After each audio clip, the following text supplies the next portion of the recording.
the ultimate. Main technical partner for Lamborghini Super Trofeo. Ventus. Hankook Tire. It does not get any more tense than this, potentially any more dramatic than this. The stakes could not be higher. The biggest race of the season is go. It's lights out. We're racing here in Sepang MotoGP. The biggest prize on two wheels is on the line next live. It's time to race in MotoGP. Orang Malaysia, John Tengot Avan Race. See you in October and get your tickets now. Kasi que ka.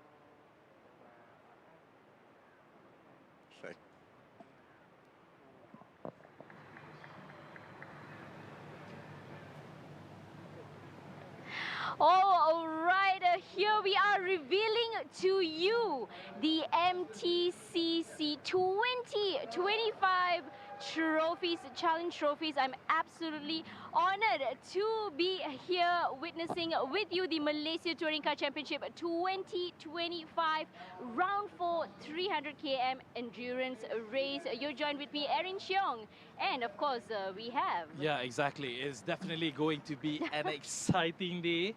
And first of all, I think off camera you asked me personally to congratulate you. So congratulations, but what for? Thank you, Mio, because obviously you have the trophy right here. Yes, correct. Yeah, I have one too. I mean, that's mine. So this is actually my own overall champion MTCC 2025 trophies. So make sure you guys at home congratulate me as well. Thank you so much. But whatever it is, wherever you guys are watching us, thank you so much for joining us on our socials. Again, it may be YouTube, maybe Facebook, but we appreciate your support, and we appreciate your support throughout the whole year. Round 1, 2, 3, and penultimately this is round 4, the finale, as mentioned by Erin, the 300 endurance race happening for the TP as well as the TP2 classes yesterday. Nak cerita semalam sikit tak apa jadi semalam? Cerita semalam, kalau you guys ada miss lah kita punya MTCC round 4 for the MTC MT2 VNG category. Apa jadi semalam? Semalam banyak yang jadi. Banyak jadi ya? Banyak yang terjadi.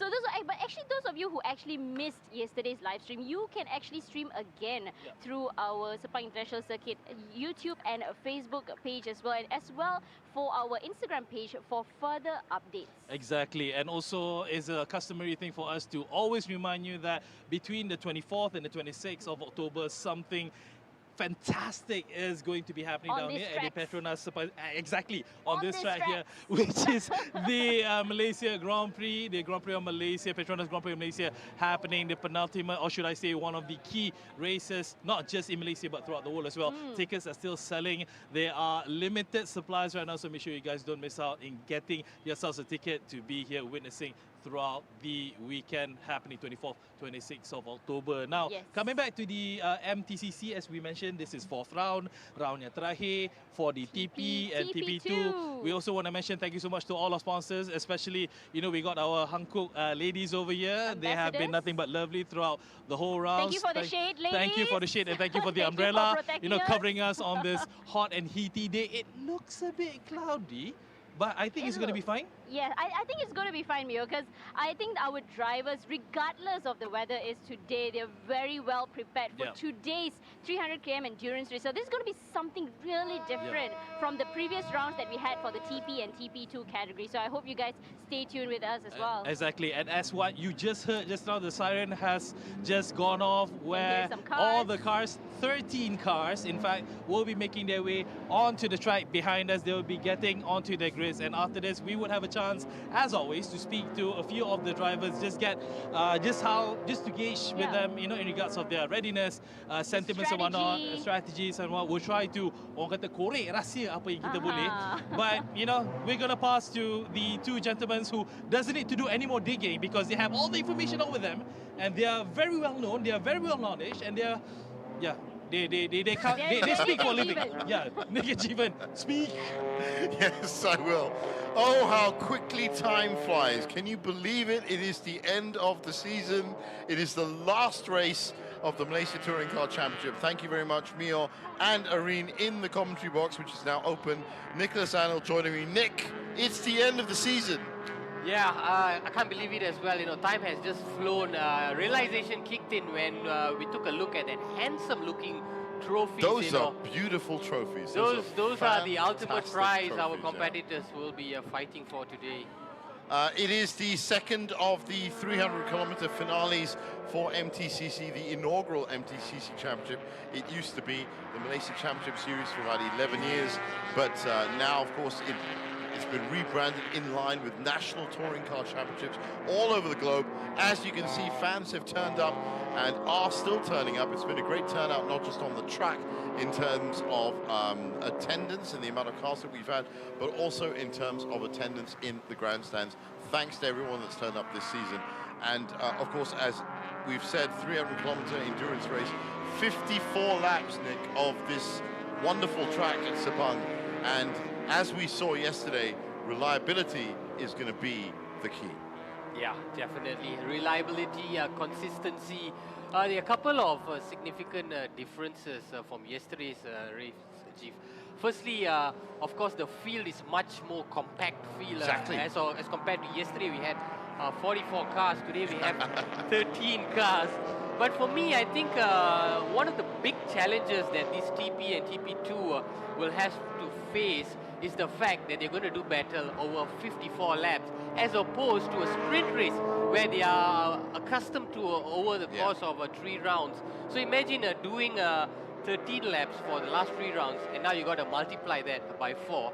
And everything changes from car tuning to preparation. Well, and as we saw yesterday, whether it was 44 cars or 4 cars on the grid yesterday, that exact situation did affect the MTC, MT2V and MT2G cars, and basically around halfway at about the 28 laps done mark, we started seeing engine blows, we started seeing cars dropping off like flies, and in the end, in the MTC class, it was just 2 cars in it that came down, and it was a wonderful win for Daim Hishamuddin and his partner Aaron Hakimi. A lot less cars on the track this time as well, so yes, you could see some faster times. Now, don't forget, the Petronas Grand Prix of Malaysia is coming up on the 24th, 26th of October. Yes, I said October. That's next month, which means you have to actually get your tickets right now at the sepangcircuit.com. They are selling out fast still. There aren't many left. I'm being completely honest with you because there were 183,000 people that turned up last year. So get onto that website right now. While you're watching this even, open it up in another window and check out the Petronas Grand Prix Malaysia. And while you're there, you can also see the other initiatives like the Car Open Track Day. Fulfill your need for speed via SIC's Open Track Day. Book online now at sepangcircuit.com. Just looking at some of the qualifying results, Leon Koo came in fastest with a time of 2:23. So he topped qualifying. Second place was Jonathan Z, lapping 2 seconds behind with a 2:25. Third place was our current TP leader, Boy Wong. And Fadzil Alang, the man who has blown hot and cold throughout this year. Season. He came in 4th, and Lee Kam-soon completing the top 5. And in the TP2, we had Jonathan Lee, who topped qualifying. Baron Sim, who won the last race, he came in 2nd place. Faris Fauzi and also Putra Adam, they came in 3rd place. So that's what qualifying was like. As it stands, of course, 2 classes, Touring Production 1 and Touring Production 2. As it stands, they are very close. In Touring Production 1, it is, that's actually MTC. It's Boy Wong, who is at 91 points. Jonathan Z from OPM Light and Scuba Racing is on 76 points. That's how close it is. Remember, 30 points for the win in this double-header finale. And in T-Production 2, it's 87 points for Chao Tek-seong, and Jesman Tan is on 55. Is Jesman actually running today? He should be. Let's just have a look.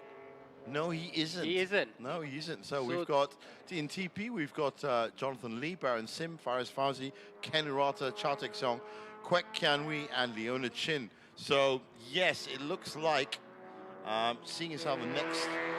So the closest competitor to Chao Tek-seong would be Baron Sim. Yes, right. And he is, well, he's 36 points behind. So, well, there is there's a golden road for Chao Tek-seong. If he can just finish, he should be able to get this championship. So we are now getting down to the grid, and we're talking to one of the fastest drivers on that grid. Jonathan Z is with one of the guys down there. All right, now we're down here at the front row. We got Jonathan Z here. John, different day, different race, different class. Let's not talk about what happened yesterday. Let's focus on today. Granted, overall, you're at P2 right now. Quite a bit of a distance between yourself and Boy Wong, but then again, anything can happen in an endurance race.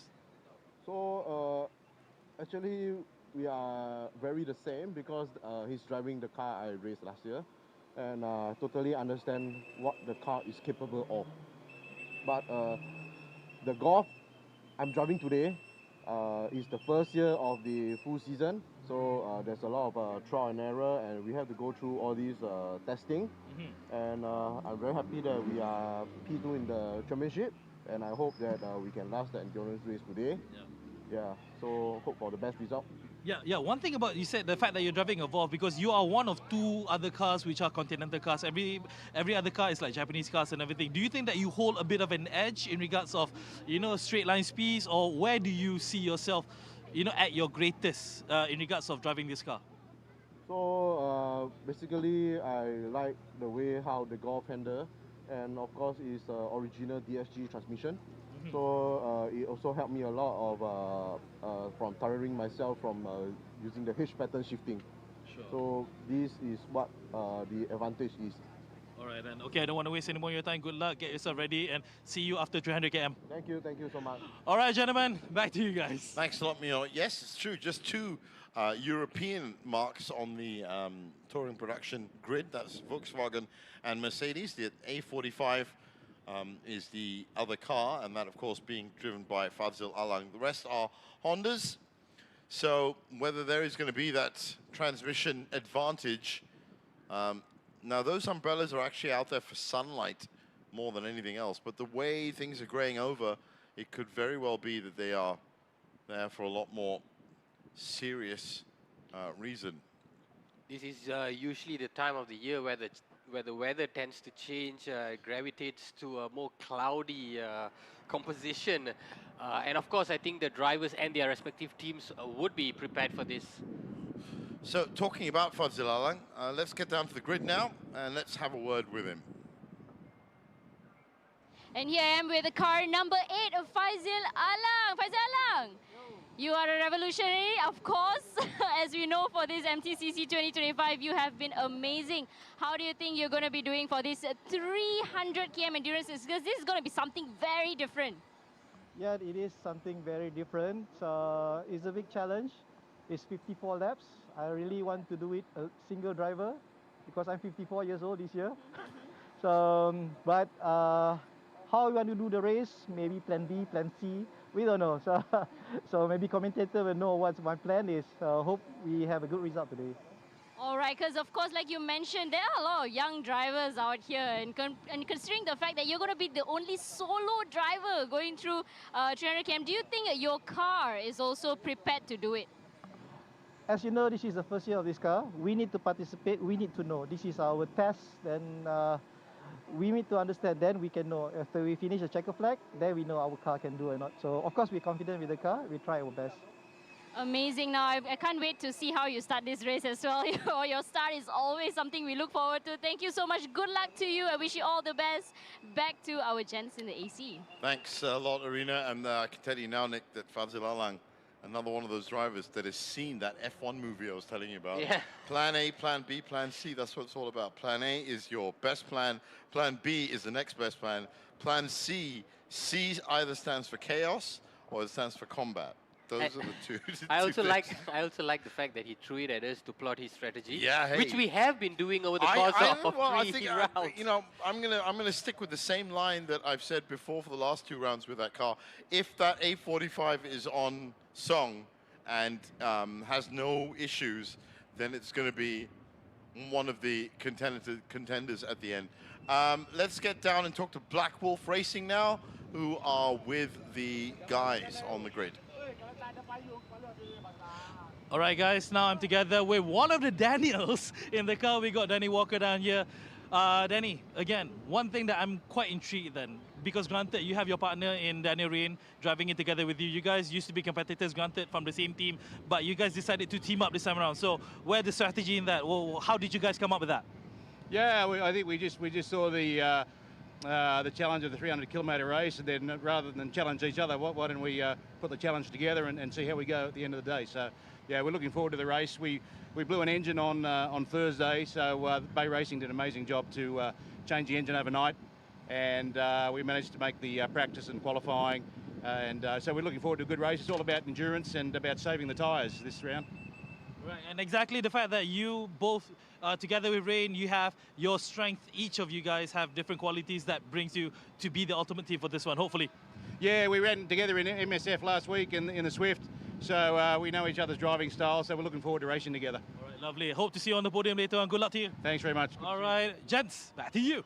Thanks a lot, Mio. The MSF Championship, yes, was also on. A lot of championships up.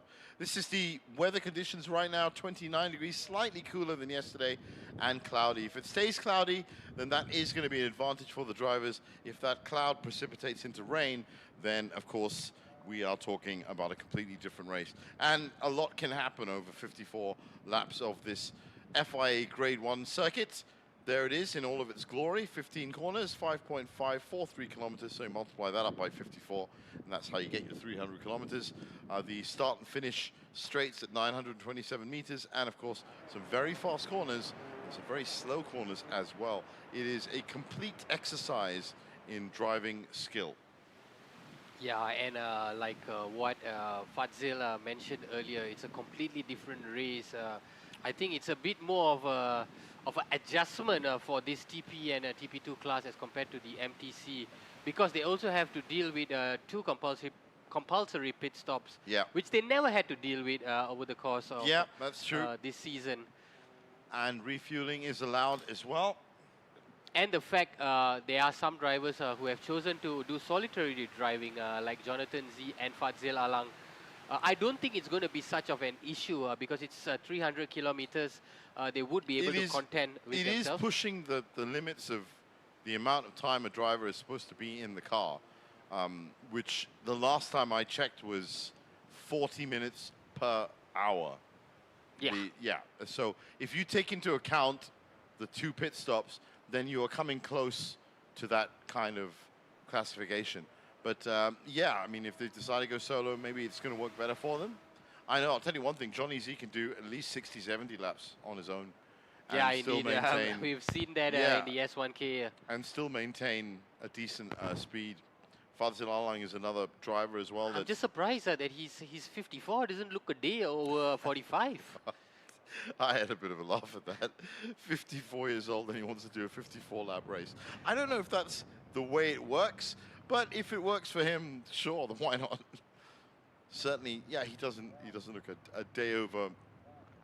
Well, I said I'm 52, so honestly, he doesn't look a day over 45. So, looks like the grid has completely cleared, and it's going to be a rolling start.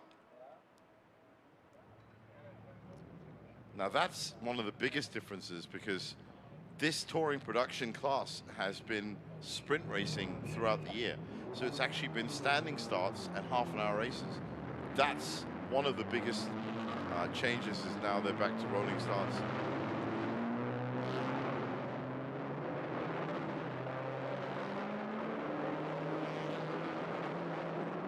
All eyes will be on that Volkswagen and Mercedes in TP1. TP2, there are a couple of Toyotas in there. Kingston Tan and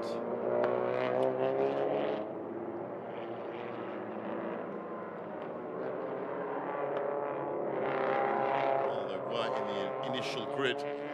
It's really unfortunate that we are unable to see Jasmine Tan this time around. There's a lot of other drivers that didn't make it. Kingston Tan is one of them. All right, looking at the classifications in the TP category, Leon Koo takes pole position. Jonathan Z sits right behind him in second place. Boy Wong in third.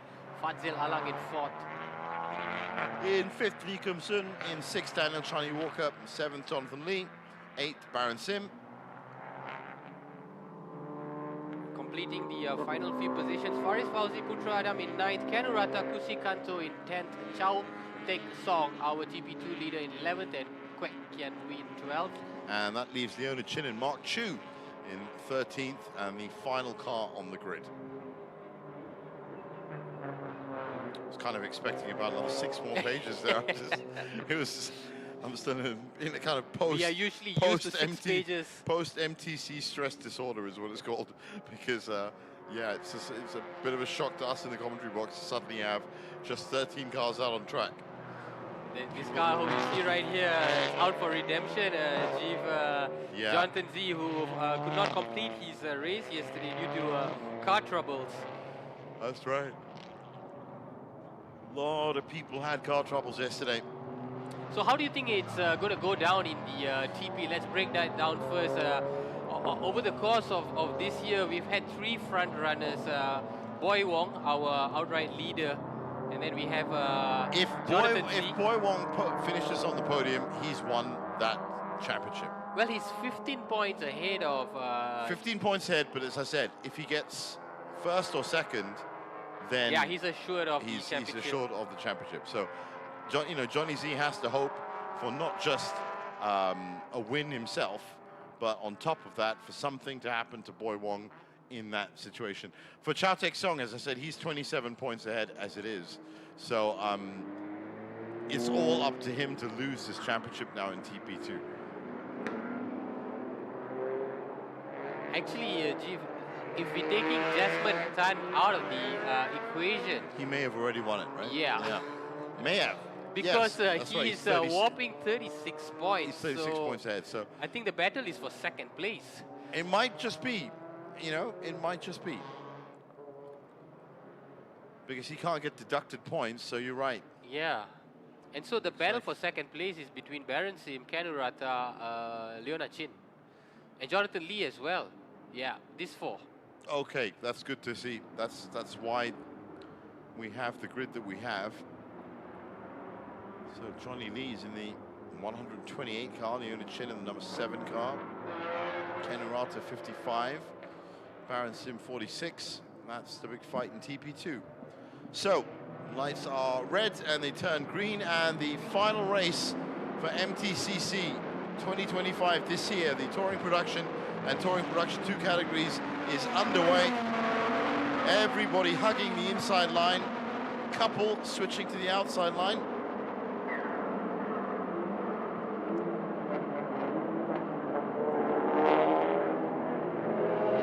I'd be very surprised if they didn't get through cleanly. The number of cars on that grid, and they do. Yep, nicely done. Now that looks like our engineering up the front. Yeah, I think that's Leon Koo. Leon Koo. Jonathan Z, Fadzil Alang. It is Leon Koo, you're right. That's Jonathan Z, that's Fadzil Alang. That is Boy Wong, just behind them. That's your top 4.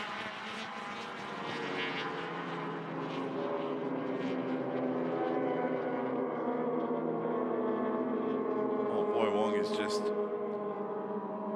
pushing Fadzil Alang right now for that 3rd spot.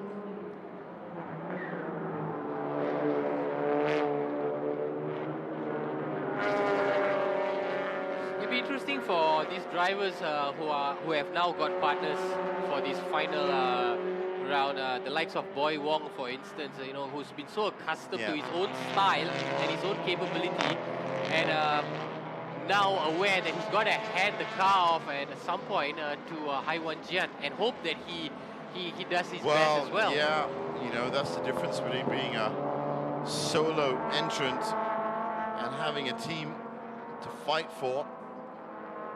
Now you can just see that Boy Wong really is all over the back bumper of Fadzil Alang in these early stages. And he knows that he needs to be as close to him. He just needs to be on the podium, and he's won it. So even if it's third spot early on. And I guess what's really important to notice is that Boy Wong is going to be very aware of the fact that everybody else has to win. He just has to be in the top 3.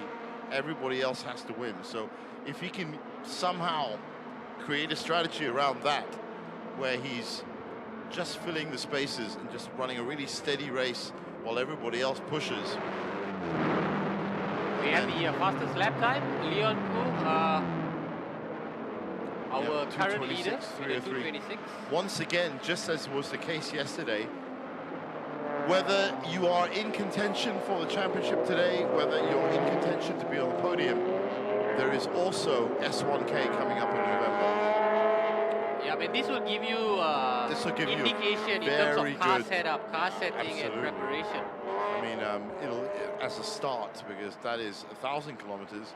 That's a little bit, well, it's a lot different in terms of strategy, but this is the last race of the season. So whether, as I said, you're winning or not, Leon Koo, for example, right now is putting in these 2:26s, not thinking he's going to win the championship, thinking that's how fast I can go if I need to. That's also a very fast lap to start off with, I can tell you. So 52 laps to go. Settle yourselves in. Yeah, Leon Koo definitely not able to catch up to Boy Wong, but what he can do is upset the odds at the top. Yeah. So he can play the role of a disruptor.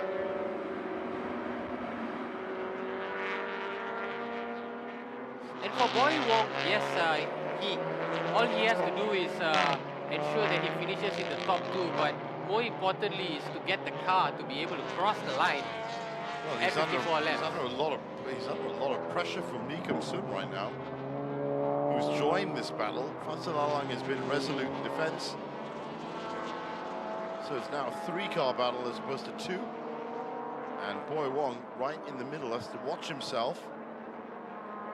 What he doesn't want is to pick up an unlucky knock now and then have to spend most of the race trying to fix it.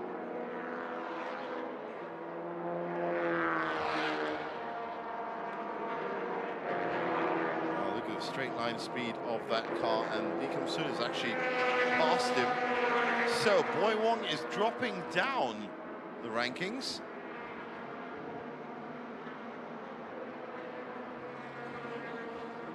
So early to be thinking that there's anything wrong with that car. I think he's just settling in, perhaps. Well, as I said, everybody else has to win. He just has to finish. There's a big difference. So he doesn't need to push, especially at the start. He just needs to make sure he's in contention and within striking distance, which he is. And you can tell that by his lap times, and his lap times will be, yeah, he's at a 2:29. 11 of the 13 cars are on 2:28 or less, or sorry, more. So he's right in the middle there. Leon Koo rather doing well to actually top his previous lap time. 2:25, wow. Yeah, that's really fast. Whole 2 seconds faster. How do you think the cars would have been set up over this 300 kilometer? Because it's all about tires. It's all about tires. That's definitely the key component that they had to ensure that the tires and also the braking, right? Your brakes and your tires take a massive walloping during races like this. So that's Lee Kum-soon and Boy Wong.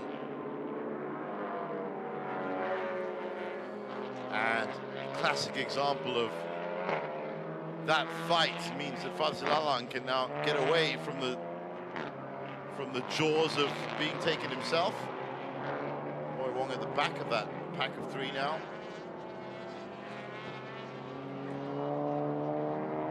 Yeah, with all this battle between second and fourth, Leon Ko has just taken the opportunity to create a 3-second advantage for himself. Yeah, that's exactly what I do. Which is nice at this point of the race, 3 laps down. Well, if he can keep doing that, then he'll be in a very good position indeed. So once again, here they come.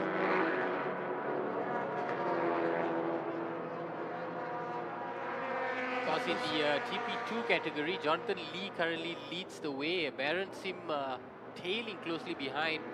Our current leader, Chiao Tek Song, in 3rd place. But they all separated marginally. Chiao Tek Song in the podium positions already for TP2. That's what's really important.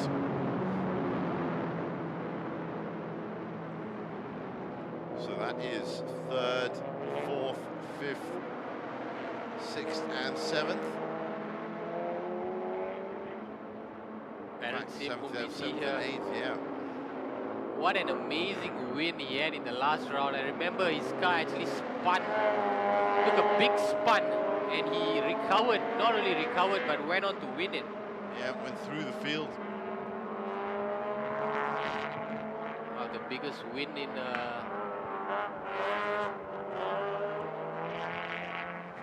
TP2 category. So, still, Boy Wong and Lee Kum Sun from 22 Pro Shop are having this great battle.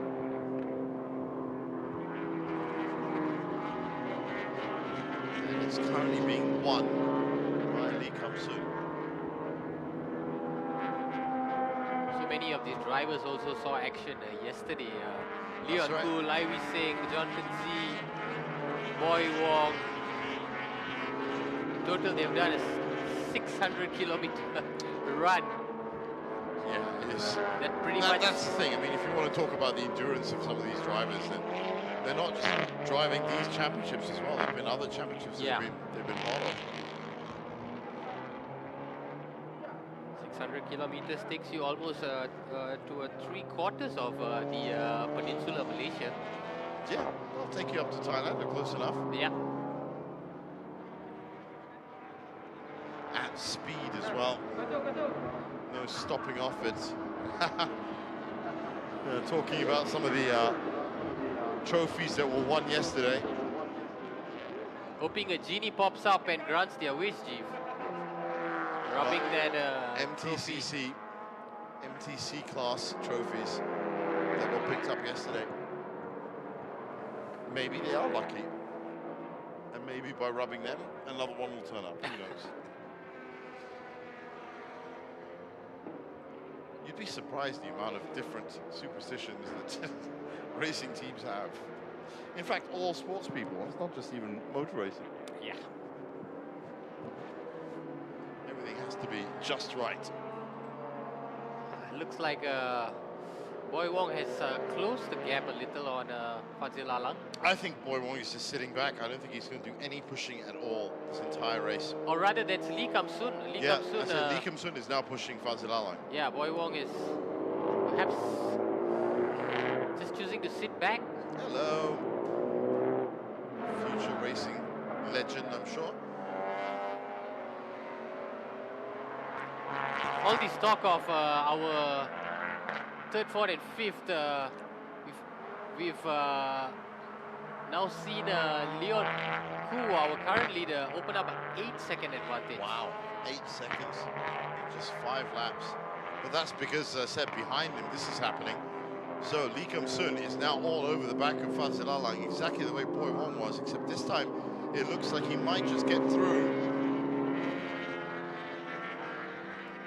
Fazil is also wary that he needs to watch the tires that have, you don't want to get caught up in battles like this. Given way on a number of occasions. When you have work to do, the last thing you want to do is Just have to burn up fuel and tires, fighting off other people. That's exactly what he's doing. Nice defending there from Fazil. In fact, he's defending really well through 9 and 10. I wouldn't be surprised if I'm looking at the lap times that, yes, Lee Kum-sun is lapping a whole second faster. So that car in the middle is the fastest car off that pack. Boy Wong is also lapping faster than Fazil Alang. I think Lee Kum-sun's going to have a go at Fazil. So this is about 14, defending. perhaps. This is great defending. The slower car is at the front by almost a second. Is this where Lee Kum-sun perhaps tries to find a gap? I love three-car battles because He's trying to have a pop. both of them are trying to have a pop right now. Did not get a chance on the outside. Looks like he'll have to be content on. That's just beautiful driving for Fazil Alang. I mean, look at it's just a straight, resolute defending line that he's on. And unless you want to try something really risky, that's a great line. Fazil Alang, Mark Darwin, these drivers over the years I've seen are just so good at. Now he's going to start drifting over a little bit to the left. There you go, just a tiny bit. And then starts back onto the line again. Perfect defensive driving from Fazil Alang in third spot. That's the racing line. Fazil has also been cautious about his start. We usually see him gunning out of the blocks. Yeah, but then we also saw his car. Exactly. So I think apart. the message from the team is to just take it slow, tight and easy perhaps in this opening few laps. Because we know the A45 is capable of really gunning it. Yeah, totally. Well, he is now slowed down the two cars behind him. They're all lapping at 2:30. Yeah, yes. He has slowed down both the cars behind him. And again, Kum-sun has a little look on the inside. Stepping on the throttle there, Fazil. Well, he has to try something really, really inventive because you can just see the way the A45 is curling across the line. Now moving from left to right, blocks that. Now inside, blocks the inside, blocks the outside, blocks the inside. I mean, he knows this track really well, Fazil. Saying that is a lot of pressure, though. Yeah, he's done well. He's been having to defend since the start of the race. No, he's done well. I just think that if you are lapping slower, I just think that at some point they are going to get through.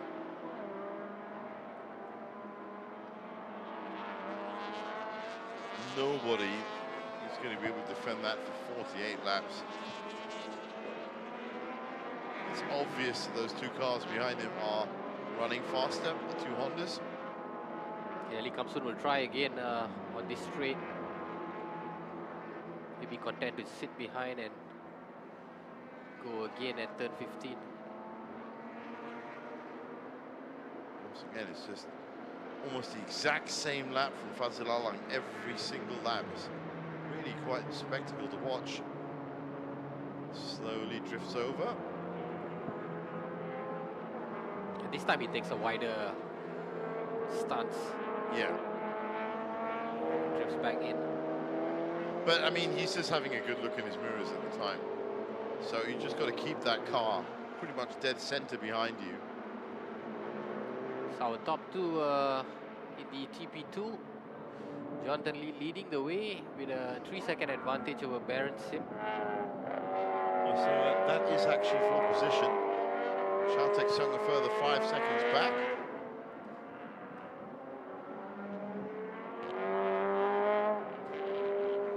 Jonathan Lee, our current leader, currently on 41 points, still searching for his first victory.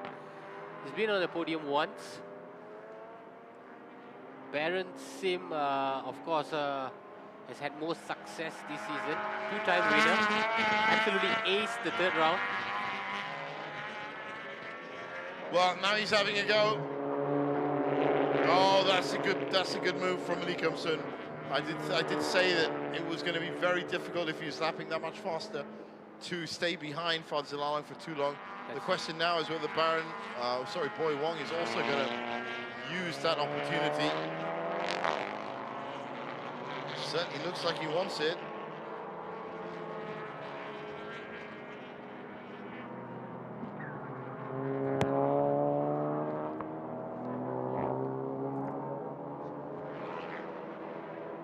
It's a nice move in turn 8. Yeah, found his space nicely. Just because Fadzil went a little wide and he had that opportunity. That's what I told you, it's so difficult to keep that line. So it was well done by Lee Kam-sun and a well-earned third place, one from it. Now, Boy Wong is most probably going to try to also come through. All he has to do, essentially, is finish.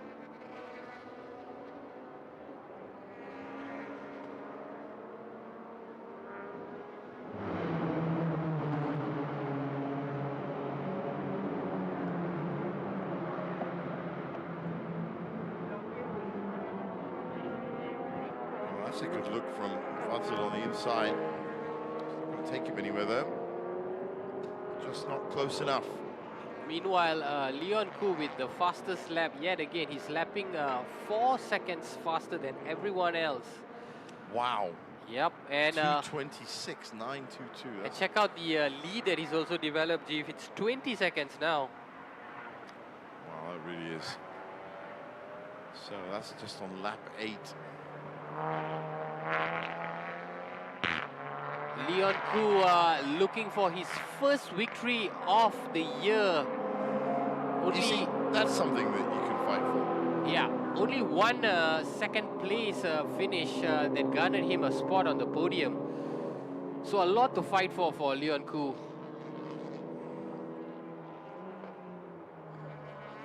Sure, he would know that he's capable of much more by his lofty standards coming into this race. And he's showing it.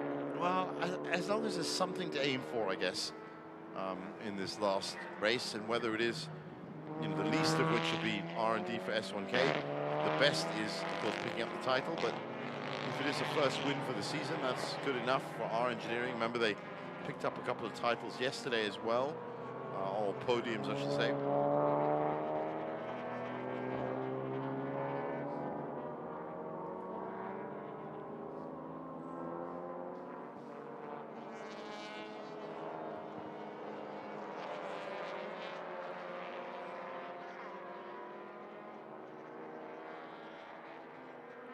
That is Boy Wong, still looking for a way past Fadzil Alang.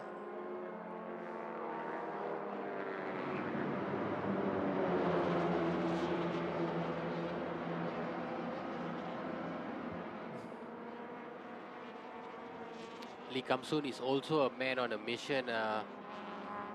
Not had the greatest of seasons so far.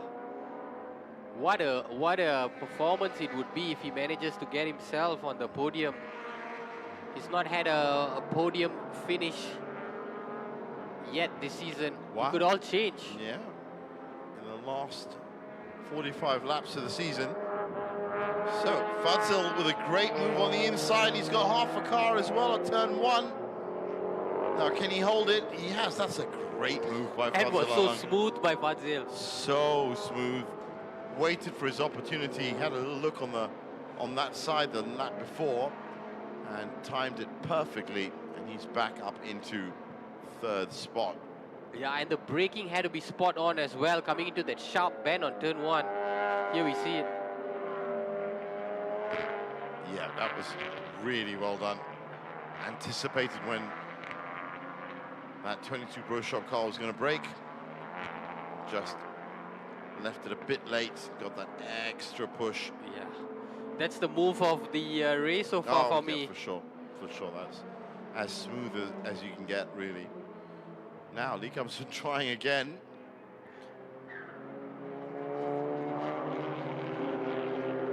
He gets him back. Well, it's like half the track belongs to Fazil, half the track belongs to Kamsun. It's Yeah, gets him back on the same spot that he overtook him in the previous round. well, that car just is lapping faster, I guess. Oh, they're all just bunched up together coming into turn 10. Boy Wong still just biding his time at the back of this 3. Last thing he wants is to get in any tussles. Leon Ku's out there on his own by the looks of it. It's complete isolation drive.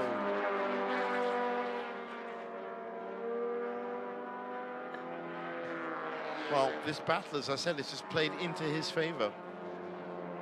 He has nothing else to do except build up that lead. It's now 23 seconds over Jonathan Z, who's another driver that's driving in total isolation. Yep, 3 seconds behind.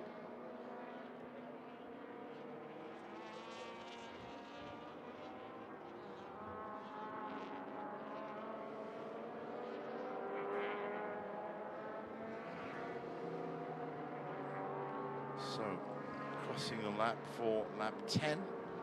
Lee Kam-soon aware this time that he is not going to afford any space on the inside. And just look at the wide line that Boy Wong took, staying well clear of any kind of bumping and grinding. Nicely done by Lee Kam-soon. Just keeping it tight on that turn 2 and 3 as well.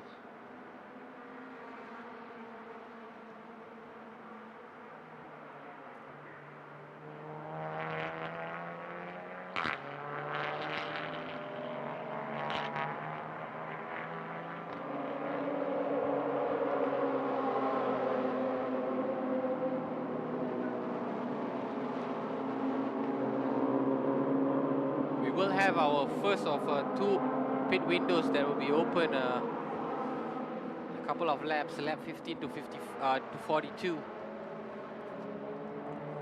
That's right. 2 compulsory stops. So far, as predicted, it's been a very nice, well-marshaled race and very cleanly run. That looks a lot like Kenurata. It is Kenurata. Yep, your favorite, Jeef. He's the guy. And running with Kusikanto. Kenurata as well. Well, he definitely has a chance to finish even in 2nd spot. He's currently in 4th overall. Well, this is for position, 4th and 5th in class for TP2. That's Faris Fauzi. That's behind him.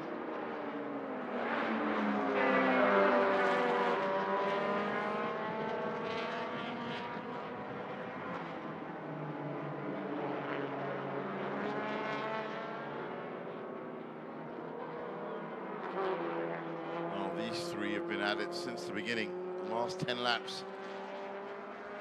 Lee Kam-soon still ahead. Fazil Alang in 2nd, Boy Wong in 3rd. It's as if they are content to have this battle among themselves and not really bother about catching up to the front 2. Well, that might be a valid strategy, and I guess it is, but they are putting extra strain on their cars by having this battle, so they know that. The only car right now that I see on track that is actually running the way it should be running is Boy Wong's.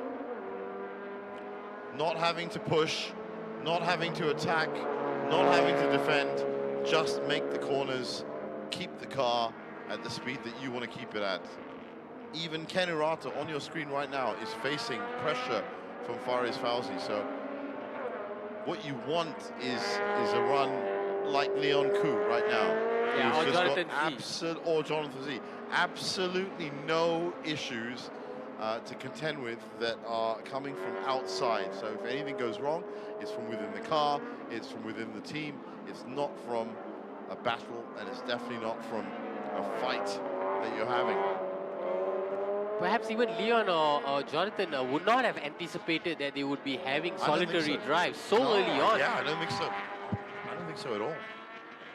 I think that that battle for third, fourth, and fifth has been a surprise for everyone, and I bet you'll be surprised to hear that Fadzil Alang, Boy Wong, and Lee Kam Soon would rather not be in that fight right now. And you know, if they could pull away in any way, that is Leon Koo, by the way. Yep. And look at the difference. I mean, it's going to be hard to see from where we're sitting, but he's got absolutely no pressure. He just doesn't have to check his mirrors at all. He's almost 30 seconds ahead. Which is slowly but surely building up time for one of those pit stops. So as far as he's concerned, everything is going exactly the way it's supposed to go. We have a confirmation of the pit window being open. Pit window is now open, yay! So one of the last pit windows of the year. I don't anticipate that these cars will come in so early. No, I think they're going to stay here for a while, especially these three on screen now. They're going to have to now factor in as to when they're going to come in, because they're all very close to each other. The only car right now that's... Well, before we go down, we're actually going down to speak to 22 Pro Shop, and I think we might be speaking to Lee Kam Soon. Okay guys, I'm together down here with Lee Kam Soon. His partner Aaron Hakim is actually on track right now. I nak tanya you betul lah. Aaron sangat agresif tengah bawa sekarang not bad fighting untuk nombor 3, 4, 5. Ya. Dia fighting. Ya. Okay. Fighting. Ya. Okay. So sekarang ni sebab you ada partner, selalunya you race satu orang. 300 km endurance, strategi apa you pakai sebab kereta kena tahan 300 km? Ya, janji mau race habis lah. Okay. Kereta mau tahan. Tapi mau itu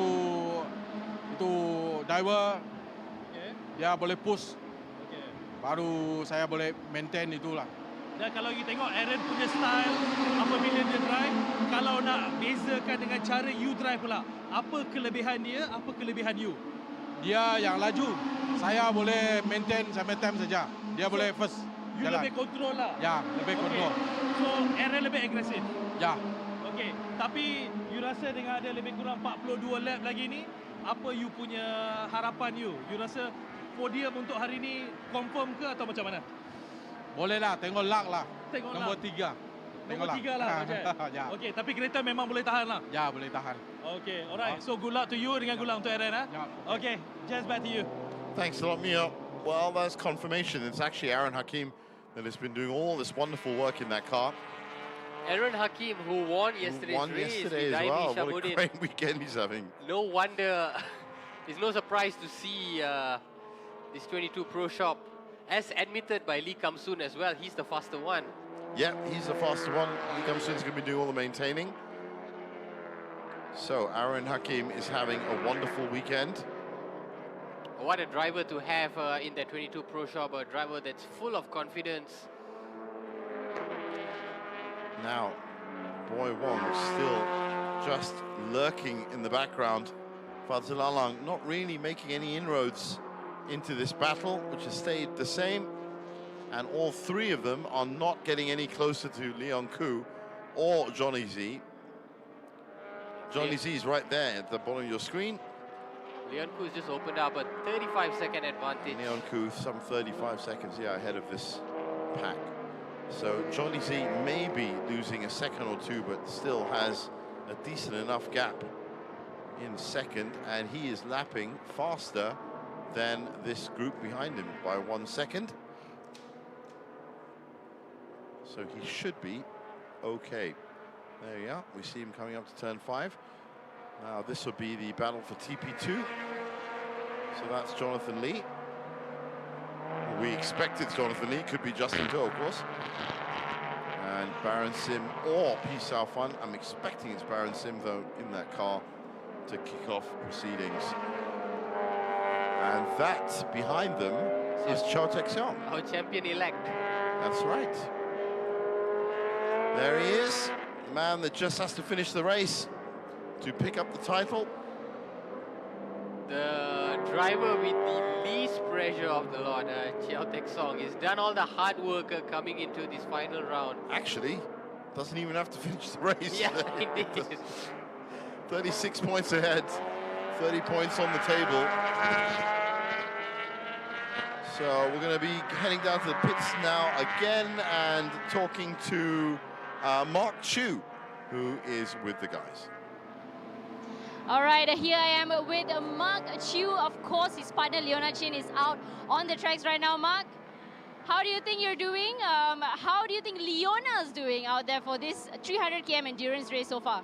I think she's doing very well. I mean, considering we had problems with the car from day one, this is our first year running the car, so we lack the experience of our competitors, obviously. So they've had many years to set up the cars, but for us, the first, I think we're doing reasonably well. I see. Okay, so in terms of your strengths, because Leona is out there, she's shining like a star right now out on the tracks. What are your strengths? Do you think there is a way you can get ahead of how Leona has been bringing up on the tracks so far? As I said, I mean, to be honest, with her experience, I'm surprised she's managed to keep up with the pack quite well. When she hands the car over to me, I don't know how I'm going to do, because this is actually, I've done less than 5 laps in this car.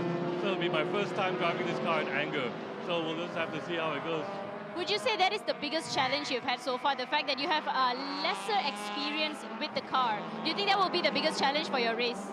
Oh, absolutely. And, you know, I mean, different cars have different characteristics, so different things go wrong. Other teams are used to, they know that this is going to go wrong, we better prepare. But for us, it's totally new experience. And, that thing broke, that thing broke. So it's a very steep learning curve for us. Truly, I wish you all the best, Mark, and of course to Leona as well. Back to our gents. Thanks a lot for that insight, Mark Chu and Arena Chung. Leona Chin currently 7th in class, and yes, they do have a lot of work to do. That's a classic team that's looking forward to a result at S1K, for example, and trying to get as much R&D in as possible here. So we're still staying with this battle for 3rd in TP1. Aaron Hakim, as we all just found out, has been behind that wheel since the start. And now the pit window's open. It'll be interesting to see when these cars are going to start coming in. I think our engineering could easily come in earlier. It's lap 14, so I'd say within the next 3 or 4 laps. As for our current leaders, I think they would prefer to come in together, so it's about reading the other driver ahead of them. So we could anticipate that Aaron, Fadzil, and either Boy Wong or even Hai Wan Jian would come in at the same time. And the same could be said for Leon and also, in fact, it could be even Live. So wait, are we sure that Hai Wan Jian is behind the wheel of that car? No, we're not, because we did not get to actually. So it might be Hai Wan Jian, but I just think from the speed it's been going out, it could be. Because Boy Wong you'd expect to be pushing, but again, all that car has to do is finish, so whoever's behind it. That is Johnny Z about to cross the line. Aaron Hakim in 2nd, Fadzil Alang in 3rd, and 22, or Modern Racing Team I should say, in 4th. We think it's Boy Wong behind the wheel of that car. And here he goes, Fadzil. Yeah, that's his corner in that car. That's where Mercedes is going to do well, but it's shot off nicely. Forced him wide. Good lunge in on the inside there by Aaron Hakim. Yeah, good recovery on turn 2. Staying in. Well, there's one driver that's ready to get in.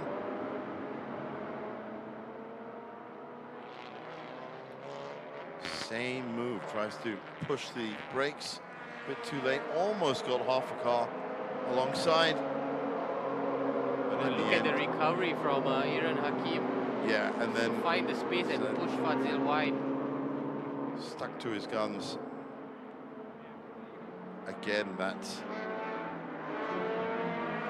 Modern racing team car just lurking around in the back.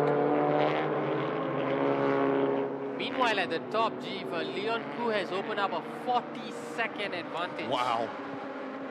40.9 seconds. Just keeps ahead of everybody getting else. further and further Well, away. he's lapping at 2:27.818. He's been doing that pretty much since the beginning at lap 15.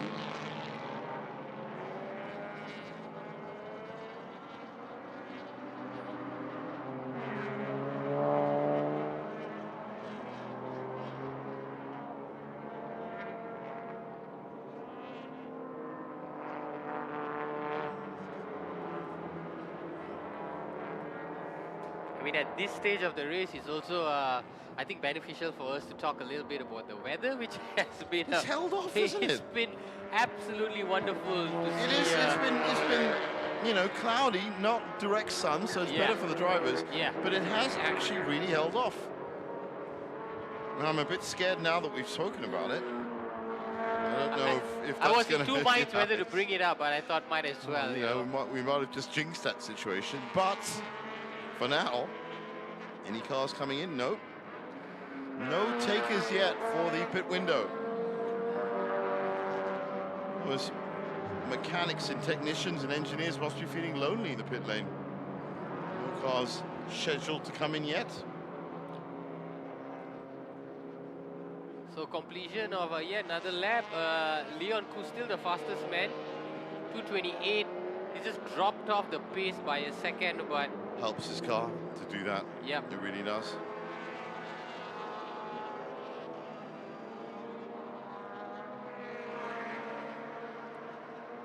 Well, that's a refueling crew that's ready to go. So, I mean, everyone is primed and ready to go in the pit lane. The question is, which of these cars is going to take the plunge? Because once you turn into that pit lane, that strategy is set. It is no, there are options that just disappear as soon as you turn in.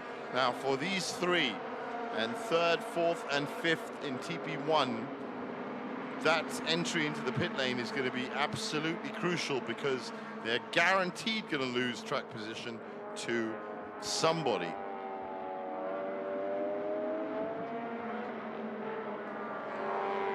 for Fazil, the thought process here is now to perhaps maybe wait for pit to be over and to come back out and see where he stands. Ooh, that's, yeah. Well, that's going to be... Bearing in mind they have to come in the next 2 or 3 laps. Somebody has to do it. Now, our leader in TP2, Jonathan Lee, has just been handed a black and white warning flag for track limit infringement. That's one area. There's our first taker. And it's Faris Fauzi, in fact, that's come in, refueling. So that car was running in second place in TP2. And now has come in early. And I salute them for taking the plunge and coming in. Because, as we said, it has to be done. It's a question of when. Is this going to be the lap that sees one of these three from a big battle in TP1 come in?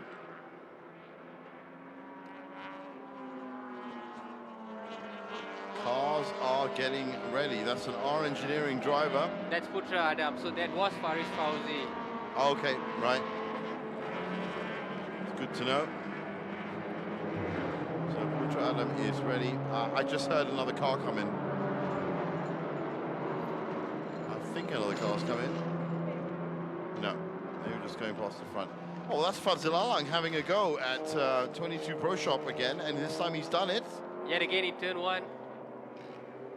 So that's where that car seems to be shining.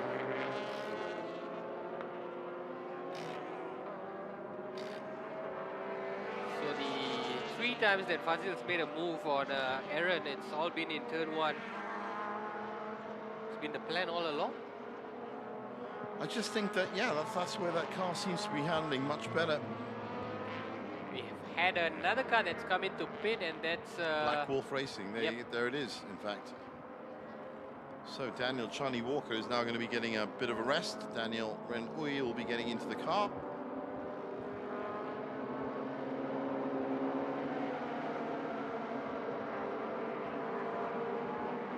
now that Fazil has got Aaron behind him, you think he would step on the throttle just a little bit to get closer to Jonathan Z?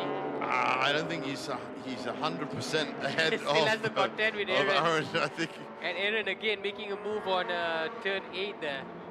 Yeah, turns 6 and 7 seems to be where the Honda seems to have the advantage, and turns 1 and 2 is where the Mercedes has the advantage.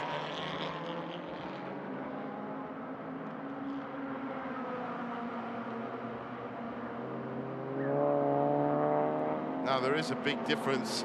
Fazil Alang is driving solo,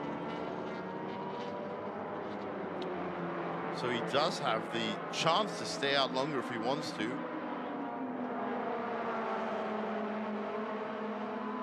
Well, car number 46, that's Baron Sim, has now also got a track limit infringement, so I think there might just be a very big battle happening between Jonathan Lee and Baron Sim. Oh, actually, it turns out there's about 5 seconds between them, so no, that's not true.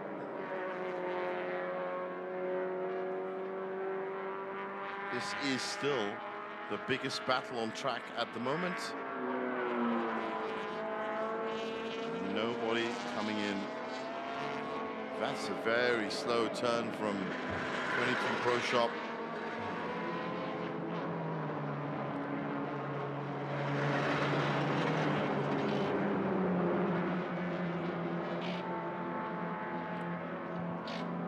So only 2 cars have pitted of our 13 car field, 11 cars still doing the business out there. Well, exactly.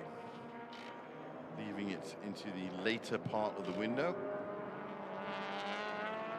3 things that could influence when they come in. Firstly, their closest competitor, the brakes, disc brakes, Yeah, tires. sure, yeah. And fuel as well. Yeah.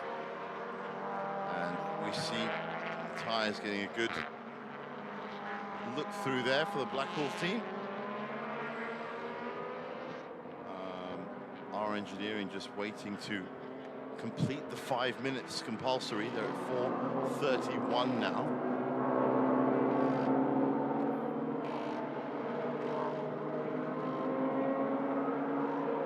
It's a great pick by Lee Kamsun to have Aaron as his partner in this final round. It makes so much of a difference when you've won a championship and the next day, you know, he's your partner. Well, yeah, talk about confidence. So, our engineering have completed their pit stop, and they'll be coming out of the pits now. There you go. That's a perfect stop from them. First out. First in, I should say, first out. So we have a third car in FIFO. pit. It's car number 55. Ken Rata, yep, in. Kusei Kanto will then get behind the wheel.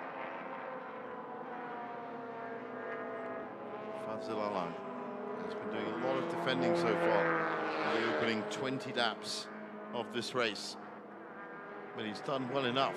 He's found himself with a little bit of daylight finally ahead of these two Hondas. I wonder if one of them is going to be coming in now.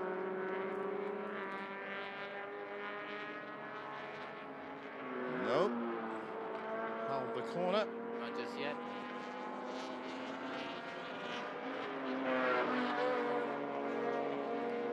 Fazil's just pulled away a little. Opened up a almost 3-second advantage now.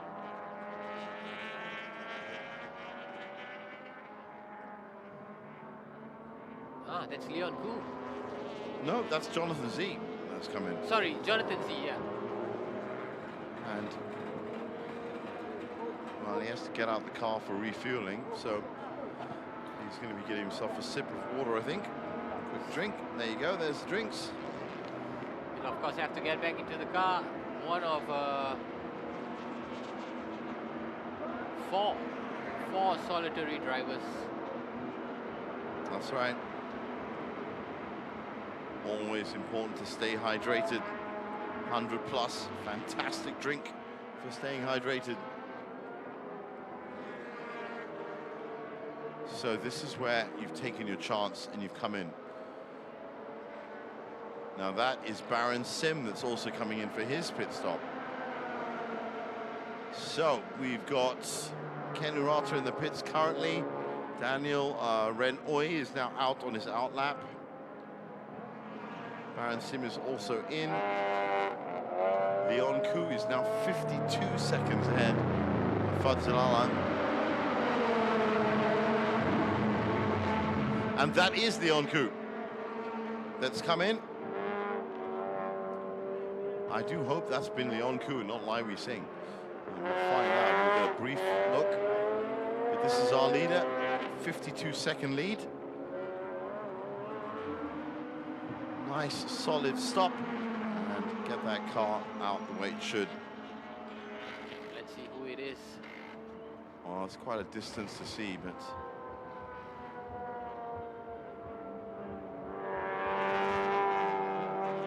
don't know.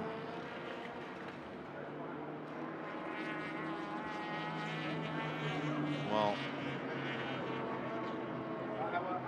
and that would be Lai Wei. That's Leon Koo. That's Leon Koo. Yeah, that's Leon Koo. So that was Lai Wei Sing, who just did all of that. He too was in action yesterday. Yeah, the 300-kilometer races. The owner of the team has come in after a good stint. And I mean a good stint in that he put 52 seconds ahead of the rest of the pack. So Leon Koo is now going to have a nice, solid drive.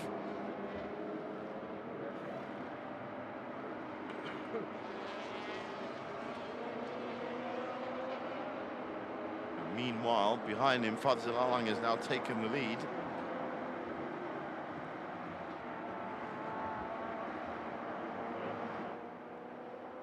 Yep, our third, fourth, and fifth placing choosing to remain out there. It will work for them now, for sure, but I said you can't have a faster pit stop because they're going to have to come in for 5 minutes anyway. So it will work for now, but in the end, they are going to have to pay the piper in the pit stop. Or pay the piper with a pit stop, I should say.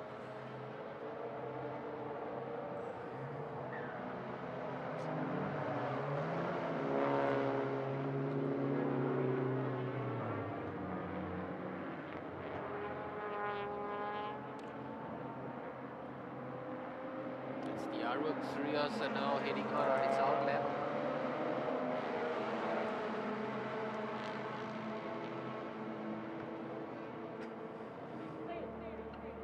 Half our field already in for pit. Yeah, that's good to see.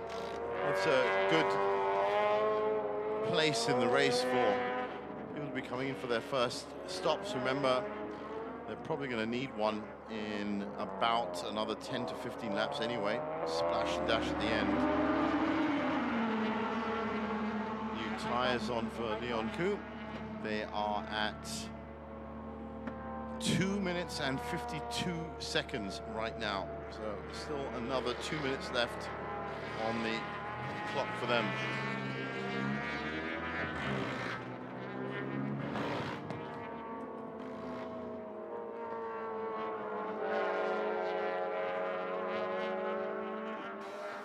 We'll see Aaron Hakim coming in for his pit, and I presume that car number 21 will follow suit right behind him as well. We see Aaron is coming in to hand over the car to Ali Kamsun. Fadzil has also come in. Interestingly, car number 21, Modern Racing Team, still choosing to stay out there. One of the few cars left on track. So, job done for now for Aaron Hakim. He's done a great job. Put himself in a podium position. Fadzil Alang will get a breather. Have some water. That's Jonathan Z back out on track. We hope hoping to make up as much ground as possible. Bear in mind that some of the competitors, his competitors are still in pit, so we will get a reflection of the accurate standings once everyone is back out on track.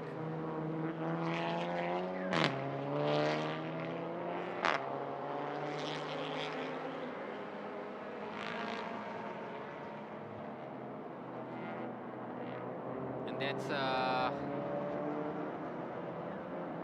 Livy Singh now, who's behind the wheel. Our leader of this race, leader for almost 20 laps.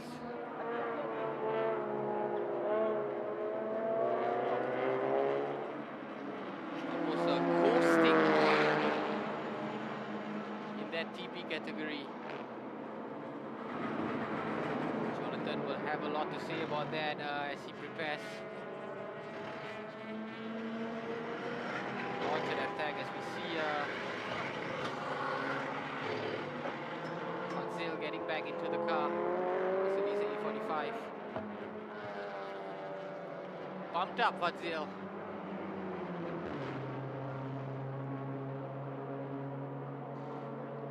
He'll be glad that car's held up its end of the bargain.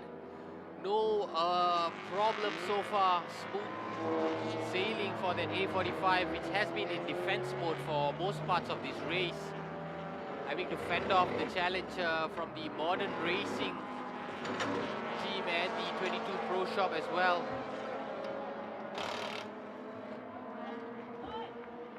See a tire change. Crucial component of that A45.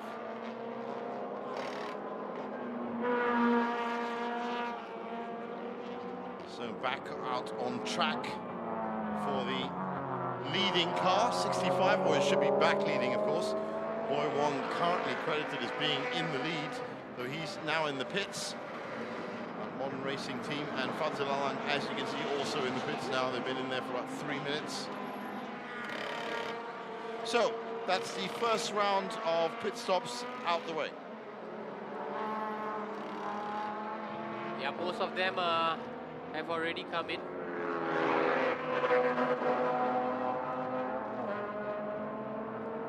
And the way it's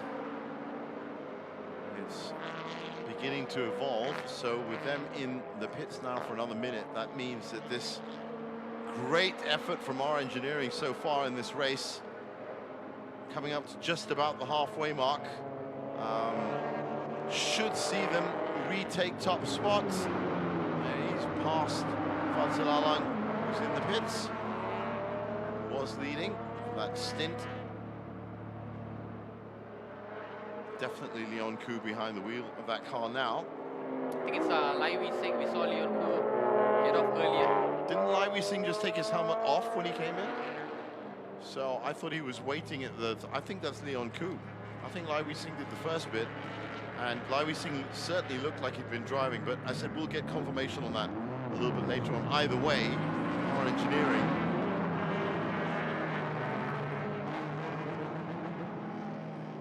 and those cars that have been providing the main battle entertainment for today are now back on track. That's 22 Pro Shop and Superpower Lubricants by Papaya.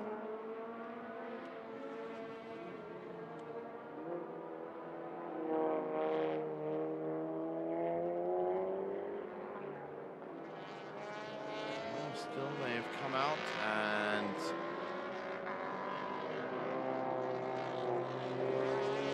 it's going to be an interesting battle, this one. Yeah. Lee Kam-soon behind the wheel. Yeah, but they've wasted no time to get back, doing exactly what they're supposed to be doing. I mean, he himself admitted that he's not as fast as Aaron Hakim, but definitely more experienced, Lee Kam-soon. That's for sure. And they retake their positions pretty much. I'm just looking at the overall classifications. Jonathan Lee is the only car now that has not come in for a pit stop from Bay Racing, currently leading the classification. So he's going to have to come in. And I'm assuming now that everyone's come in, he's not going to want to miss the boat. He's sure to be coming in at this next opportunity.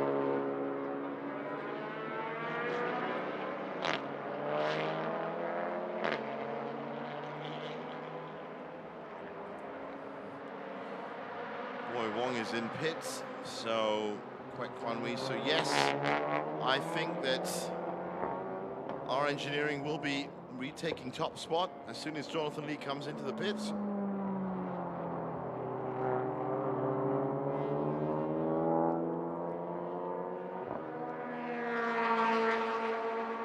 You see, that's the kind of strategy that our engineering undertakes year in, year out, all the time.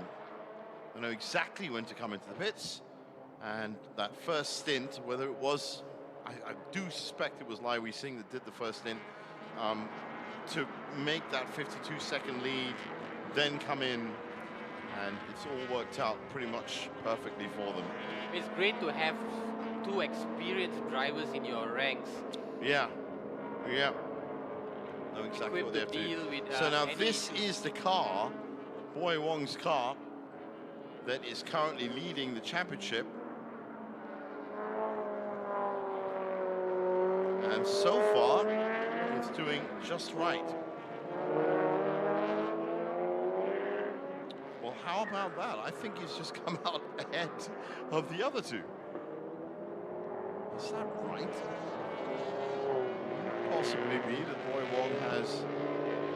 No, I don't think he has. Boy Wong came in later. Yeah. He came in 2 laps later. Yeah, I think he's going to be down the standings simply on that. So Jonathan Lee's on 23 laps. Now the question is, when is Jonathan Lee going to come in? Everybody else has completed their 5-minute stop. He's ahead of TP2 by 2 laps. And if that's the case... Yeah, no reason to stay out there any longer. If he's, you know, if he's already 4.5 minutes ahead. Or there's a car that has a problem, Jeef. This car. Well, that's Bay Racing. That's the car. That's the car, that's yeah. Jonathan Lee. It looked like it slowed down significantly on that back straight. Has Johnny Lee pushed this too far? Perhaps now he'll come into pit. I think he has to. He has to come in. Yes, he is. Well, talk about leaving it late. That is leaving it very, very late indeed. I suspect there is some issues with this Honda because it slowed down significantly. That could have been a misgear, but yeah. So the final entry for the first pit stop is done. It's done. So the next should be with about 15 laps to go. They should all come in. That's going to cause some issues. Just misjudged that brake. Yeah, hey, that costs money. That actually does. You get fined for stuff like that. And this would be Jonathan Lee. So that was Justin Toh. Okay, that was Justin Toh, right. Well done to Justin Toh for being in the front of TP2. So that's the last car that's got to play out its 5 minutes. That means that Leon Koo will once again take the top spot in the overall classification in about 1 minute and 15 seconds from now.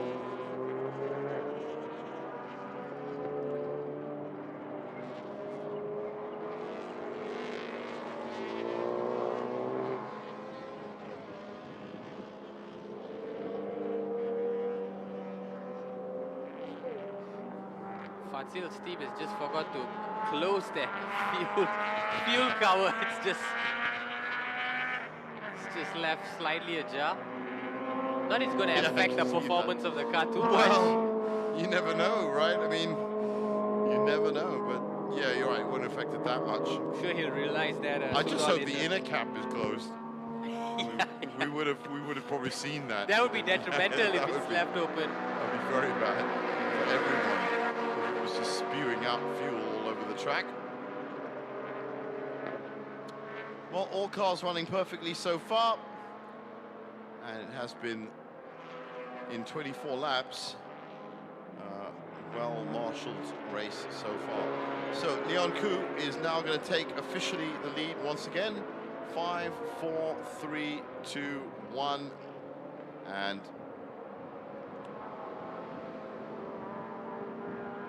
oh, well, he was a lap behind. You're right. So he's probably going to have to do another lap. But in that time. No, he's up. Leon Koo is now up. Yeah, Leon Koo is up. Back in the lead at 24 laps completed. I thought that seemed a bit odd that he would have had to do another lap. Jonathan Lee still in the pits for another 2.5 minutes. And he's still going to be ahead of the rest of the pack at this rate. So really, while our engineering put in a good strategy, Bay Racing have put in an incredibly good strategy, because they're going to have their first pit stop and still come out on top.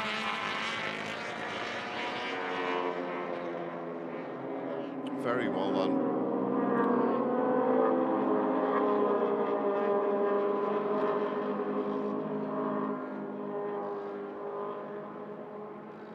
Now that is Baron Sim and, well, it'll be Pisau Fun and Putra Adam battling for 3rd and 4th in TP2.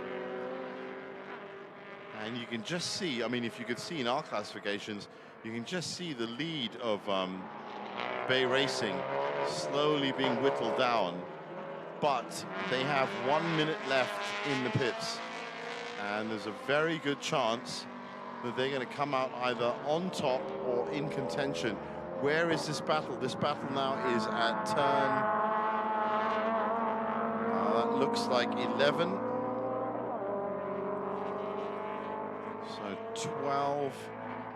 This is the car that's waiting to go. 13.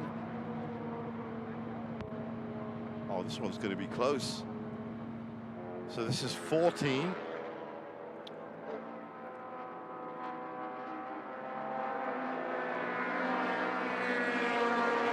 Well, they might just do it. 30 seconds left in the pits. Yeah, 30 seconds left. Just counting and down they're the coming time. down. This is turn 15.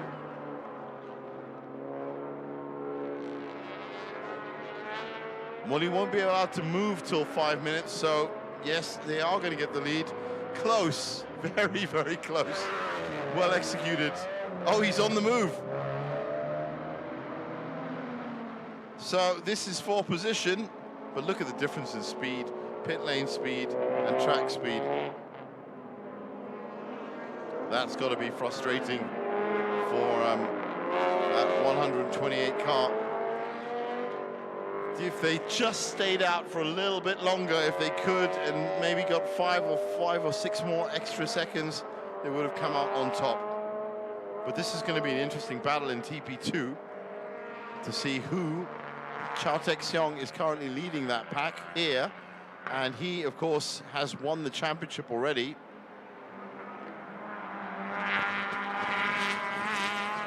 Yeah, Chao Tek Seong choosing to come in early.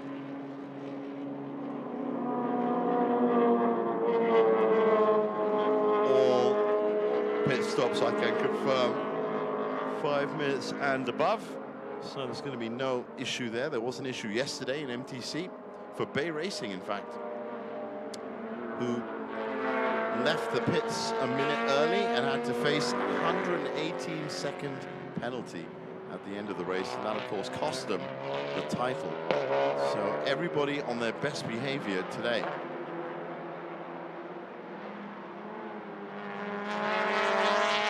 Well, it's an all-out battle in TP2, and you're watching it on your screen. Chao Tek Seong in the lead. Putra Adam in second. Pisau Fun in third. That's Ken Urata in fifth. Jonathan Lee behind him. Jonathan Lee is behind him, yeah.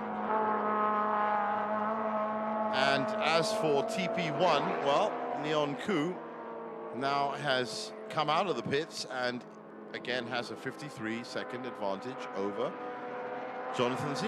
Yeah, that's about the same duration, that same amount of lead that he had coming into the pit. Well, Johnny Z has an 8-second advantage over Boy Wong. And then Boy Wong still fighting, or I should say Haiwan Jian, still fighting with Fadzil It's 1.5 seconds there. But 22 Pro Shop have really dropped off. Aaron Hakim would have given that over to Lee Kam Sun now, and they are some 14 seconds back from Fadzil Alang. So that battle for third, fourth, and fifth has fizzled out. Yeah, the dynamics has changed after Lee Kam Sun took over. Perhaps some adjustment period for Lee Kam Sun to get into the intensity of things. Johnny Z, meanwhile, is comfortably sitting in second. There's the black and white flag warning for Putra Adam. Yeah, it's Putra Adam. Track limits warning. As I said, they'll give a good couple of warnings before they start really penalising for that. Because sometimes it just is really difficult to keep those cars on track in some of the faster corners, especially the likes of 11, 12, 13, 14. That is Haiwan Jian and Fadzil Alang. That is for position, 1.5 seconds between them.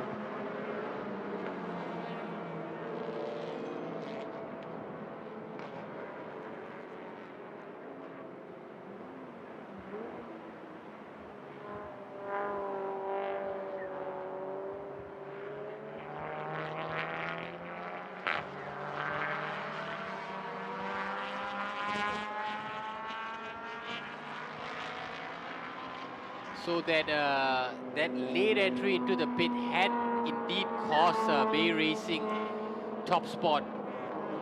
They are currently trailing by 6 seconds now. Yeah, it's such a different situation for them. So perhaps a strategy to stay out late that not paid off.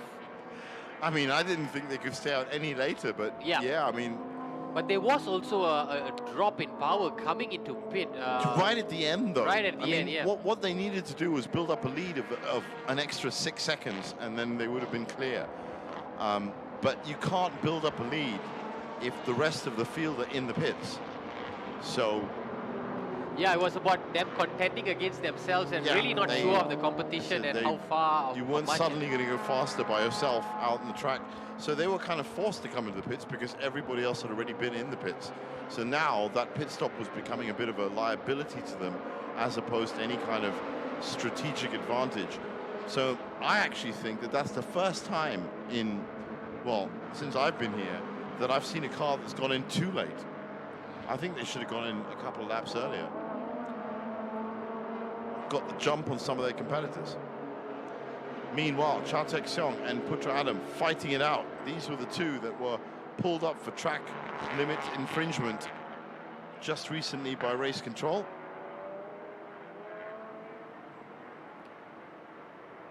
Cha Tek-seong, what a season he's been having. Fantastic season, right? Just unbelievable. 2 victories, 2 second place finishes, 2 third place finishes, 87 points. You know what? I think I might even name him the new Ken Urata because that is so consistent. That is unbelievably consistent. Yeah, he's just been on the podium week in, week out. And as it stands, great performer in the Malaysia Championship Series over the last 5 or 6 years as well, I can tell you, in that number 11 car. So he's been a great performer for our engineering. This is Lee Kam Sun. We now have, and maybe these avatars that we see next to their names actually is who's in the car.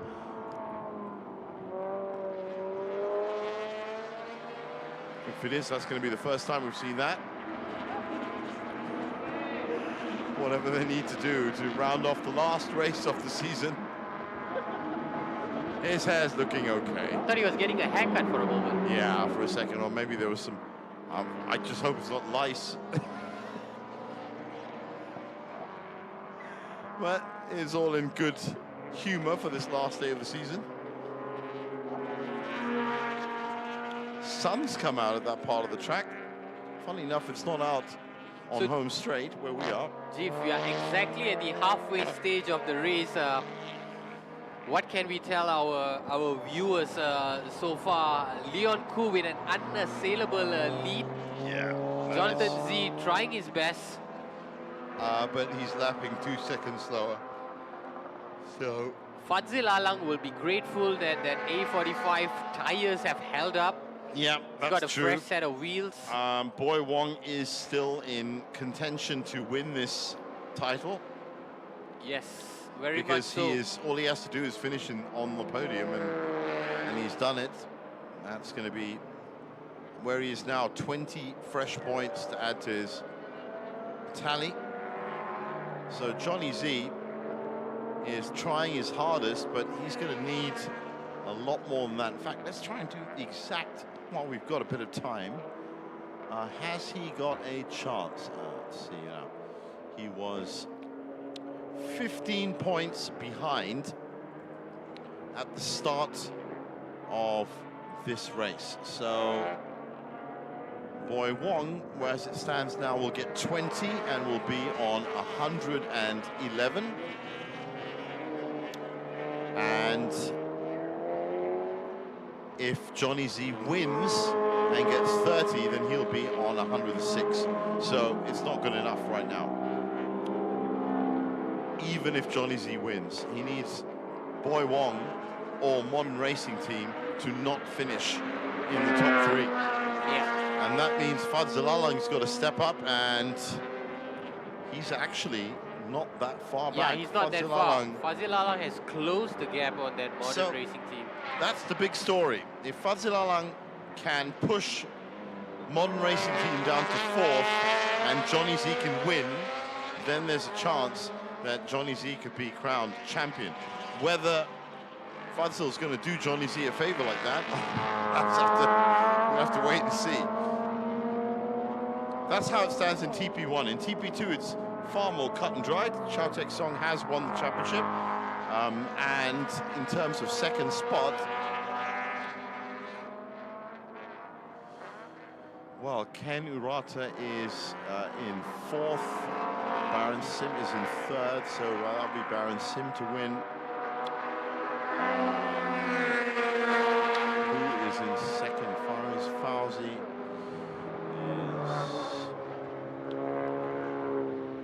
is... Yep, Baron Sim is going to take 2nd spot in TP2 if it stays like this. If it stays like this, yeah. There's no Jasmine Tan there to no challenge. And Faris Fauzi and Putra Adam are not in the top 5 in terms of championship standings.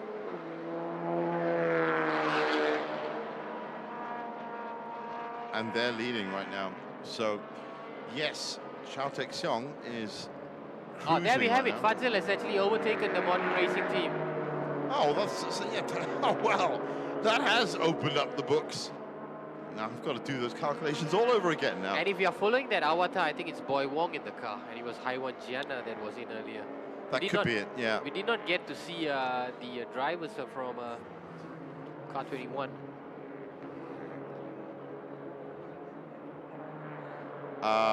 So Baron Sim, we're going to be talking to you now, who is down in the pits with the guys. All right, guys, now I'm together with Baron down here. His partner, Saufan bin Saufan, is already on the tracks. You told me off air just now there's a bit of a complication that's happening with your car right now. Share with us. Yeah, because now my car having the technical problem with the exhaust. My exhaust, there was some leakage already. Yeah. Okay. So and you discovered this during before the race? no, yeah, before I come in. Okay. Yeah. So what does that mean for you and Saufan now on the tracks? Just maintain the pace and then bring back the car. I think more than enough to get the overall number 2. Okay. And we also did that simple calculation for the overall championship. It may be a bit out of reach for you to get P1 overall championship, but P2 is still very much possible. Yes. I hope that if can bring back the car, then I think I will get P2. It's all about bringing back the car in one piece, finish the race. Correct. Just finish the race. Okay, but how was the condition outside? Because as you can see, the weather is not really that hot per se. The sun is not really that out, but it is still, you know, a challenge out there. Yeah, but the weather today is considered very good. Very good. Yeah. Okay. So I think I'm confident to bring back the car. Don't worry. Yeah. Okay, so far bring back the car in one piece, finish the race. Just finish the race. Finish the race. All right, good luck to you, Baron. All right, back to you guys. Thanks a lot, Mio. Yep, it's all about finishing the race now. So Peace Out Fun is in that car. And I'm just trying to do the calculations again now that Fadzil Aling is in third. So Boy Wong will now get 16 points if he finishes in fourth. This is where it happened. This is where Fadzil overtook. That's a Boy good Wong. move. That's a good move from...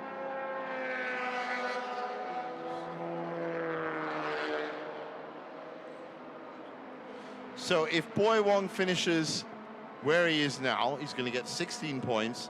That will give him 107 points. Yeah, am I right? Yes, 107 points. If Johnny Z wins, he's going to have 106. Yes, that's right. Wow. So we need... Speak about fine margins. Right now, Boy Wong will still take the championship by one solitary point if he finishes in fourth and Johnny Z wins. Remember, the first half of that is fine because he can very obviously finish in fourth because he's in fourth now. But for Johnny Z to overtake a 1 minute deficit and beat our engineering to win means I think we are looking at our new MTCC TP1 champion. I think at 24 laps to go. Its reliability now is the big factor for all the people. And this, of course, was the big news that we got in during that interview with Baron Sim. 30-second time penalty for track limit infringement 5 times.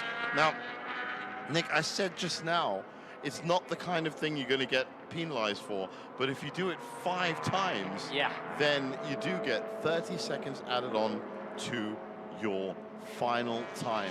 I mean, now, it is a blow for that Bay Racing team who they were leading, yeah, rather comfortably. And now they find themselves in a 5th position with that added 30 second. Now, Lai Wei Sing, we can confirm is actually in the pits because he's going to be talking to one of the guys. All right, here I am actually with the R engineering team. Whoa, okay, it's so noisy down here at the pit. Now, of course, I'm with Lai Wei Sing. Now, Lai, you actually you're the first driver as well initially, and Leon Koo is now out on the tracks. You're currently leading. How do you feel about that? Yeah, today the weather is a little bit cooler. The car is very good, very, how to say, the setup is very suitable my driving. I try to maintain the tire because we have the tire issue for the last P1 race. Then we just control the tire and control the pace, but feel very comfortable now. The car was working very well. Let's see what we can do another 25 laps. All right, how confident are you with Leon out there? Because initially you really took a very fast start, and I think he's also keeping a good pace right now throughout the race. Do you think he'll be able to finish the race and in the first position as well? Yeah, we try. The finger crossed. We want to finish on the top, but another thing is I think the last thing is I'm driving. I think I can bring the car back. Yeah. All right, so the next round you're going to be going out as well once he comes into the pit. Anything different you're going to be anticipating? Do you think you will have any challenges out on the track to finish the race? Yeah, we only channel up with a tire issue only, but we try to, how to say, push maximum laps we can, then maybe we no need to one more stop. If like we have the good enough gap or something, maybe we do another strategy or what, or just can bring back the car on the top. Okay, all right, good luck to you. Good luck to Leon as well. Back to our gents. Thanks a lot, Rena. So there you have it. Everything going perfectly fine for our engineering at the moment, and it's just a reliability question. They've got to last out the next 23 laps. Leon Koo is going to maintain that pace. He's now a full minute ahead of Johnny Z. So you can drive that car at 90% and it will be absolutely fine. He's in fact doing that at 2:29.076 was his last lap. Johnny Z is at 2:30. The only car that's broken 2:30 is on your screen right now. Interesting that he would bring up the tire situation with 23 laps on. That would probably be one of the main thoughts for a change if they were to change another fresh set of wheels. Well, they're going to need a little bit more fuel for sure, and that's why they'll most probably come in with about 15 laps to go. Yeah, with over 100 kilometers left to race, they'll definitely need to fuel up. Now this is still for position, and how important a position it is. Remember, Boy Wong and Hai Wan Jian from One Racing Team, that blue car, if that blue car finishes 5th and Johnny Z wins, then they can lose the championship. If not, right now they just have to keep that car running. Fadzil Alang can do whatever he likes in front of them. But at this point, they're going to win the championship by 1 point. Which is just another historical note mark for touring car Malaysian touring car racing. I said we've had a lot of close finishes in MCS over the last few years. 1 point. Yeah, the huge question that we presented early on is that 1 minute deficit that Jonathan Z has to make up to Leon Koo. I can't see that happening. He has not been able to, Johnny Z is not in the Volkswagen, has not been able to break a 2:30 for the last 5-10 laps, whereas Leon Koo has been solid at 2:29. Yeah. So Great I think that is going to be the difference. He's not, right now, he's not even cutting into the lead. Yeah, Leon Koo has been 2 seconds faster. I think it has been consistently faster. Consistently faster for the last 5 or 6 laps. So, and you just heard it from Lai Wei Sing, the car is running beautifully.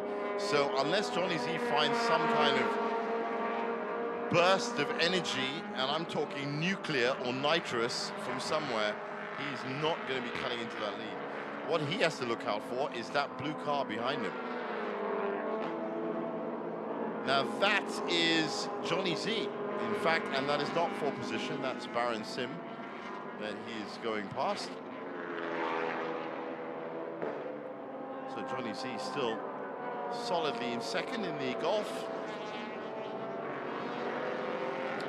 Yeah, but if Johnny Z finishes in second, then he would just cement second spot, and he would be the outright runner-up, not just for this race, but for the championship as well. It's a way to cement his championship credentials.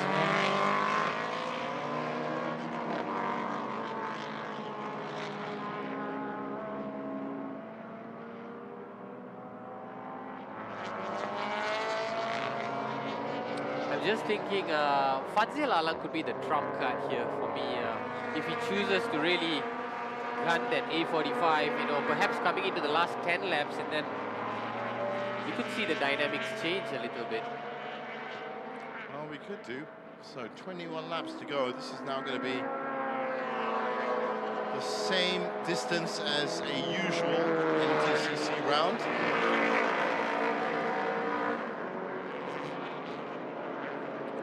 33 overall.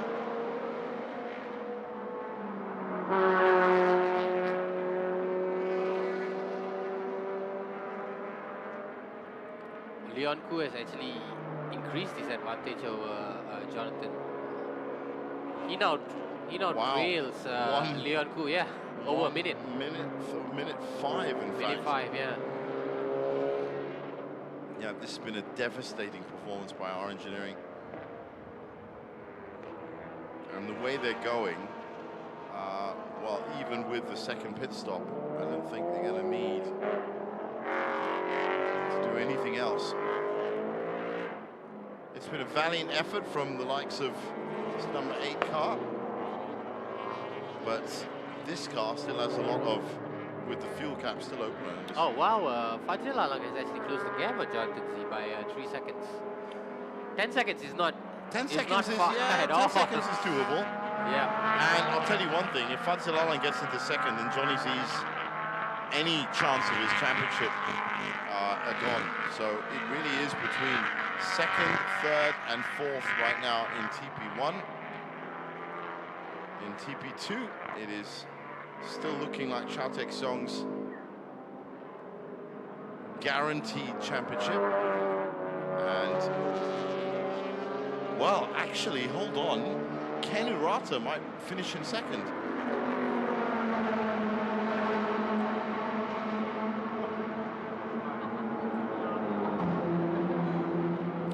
Ken Urata was 3 points behind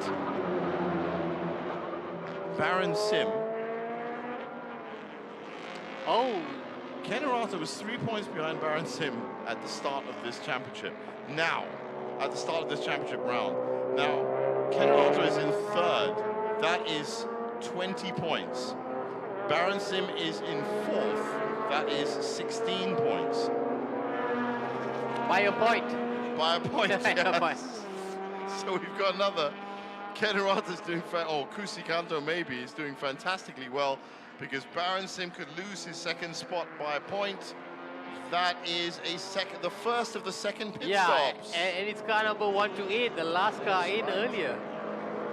And perhaps this time Justin would come back to assume it should do. The wheel. They still have that 30-second penalty, of course, that is going to be added to their time.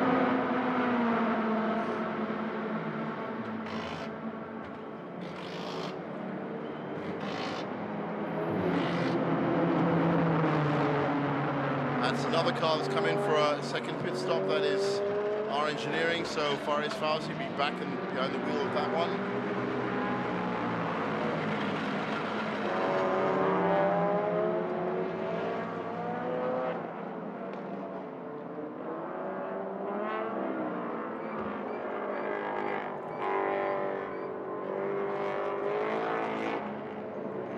So the first two cars into the pit for their second stop. Again, it's going to be interesting, the stops for second, third, and fourth in touring production. Especially third and fourth. Yeah. And there they are. There's Fadzil Alang at the front, Baron Sim in the middle, and that is the car that everybody's watching. Fazil has pulled away further from that modern racing team. I think that was because of the backmark. I think it was because of Baron Sim. I think he just got through quicker. As you can see, Aiwan Jian has had a much more difficult time trying to get past. Bay Racing should be coming out soon.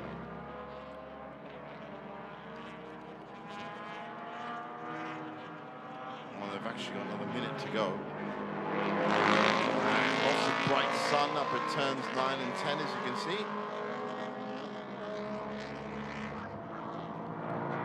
The sun's actually come out a little bit. It's not as cloudy as it was earlier. That says it is Boy Wong behind that wheel.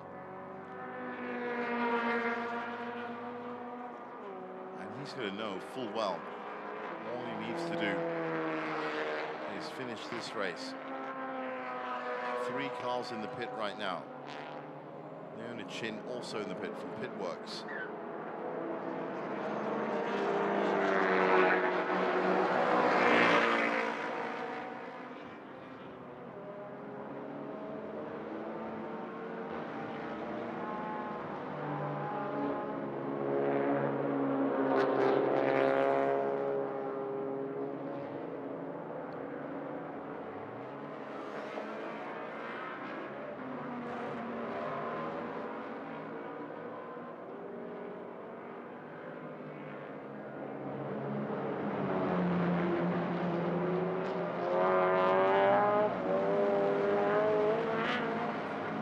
Seems to have stretched out a little bit. We're not seeing that close battles that we saw earlier. No, it's all going to come down to the second pit stop now.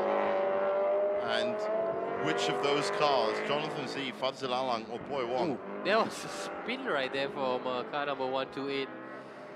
Little bit too enthusiastic coming out the pits, no doubt.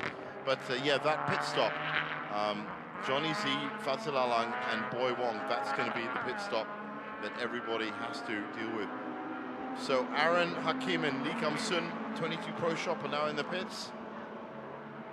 And very soon, in about a minute, I think we're going to see one of those cars. And there's confirmation of 22 Pro Shop in the pits. Pit works as well. Leon Koo is coming in. This is it, our leader. Now, I mean, it's nothing to get too excited about because he's a minute and 8 seconds ahead of everybody else. Yeah, and he's just extended the advantage that Lai Wei Seng had built early on from 53 to now 68 seconds. And Lai Wei Seng will be getting back into that car at the end of this pit stop for the last 18 laps. So Leon has run his race for this MTCC. Yep, for this season, what a great season he's had. Leaving his partner to complete the final. It's actually leaving his boss. His boss, yeah. Boss man. Yeah, leave the car for the boss, get the final stint.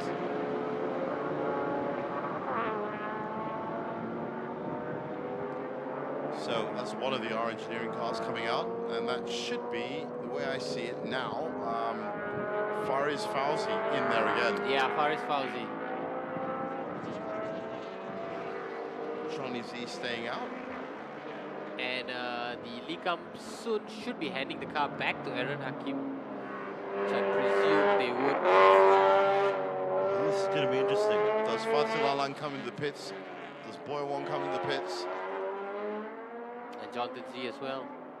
That's no. Fazil Alang is staying out. Boy Wong is staying out.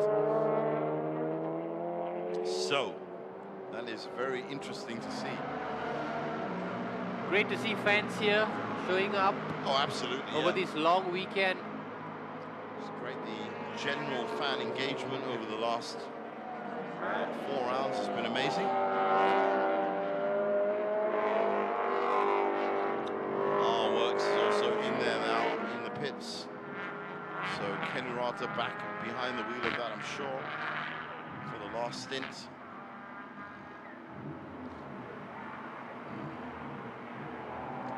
Fazil Alang has done well enough. He's up to second now, but it is the second pit window. Well, it's the same pit window. It's the second pit stop within that window.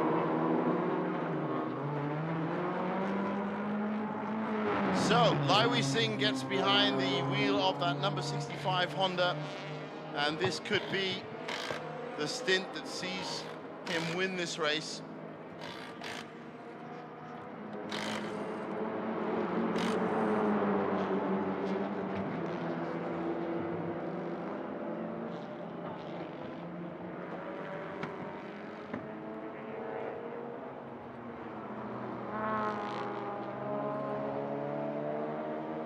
This was the combination that really pushed the high rev Dream Chaser almost to the finish line yesterday. Different story altogether this time. The coasting. Oh, that's true. That's very true.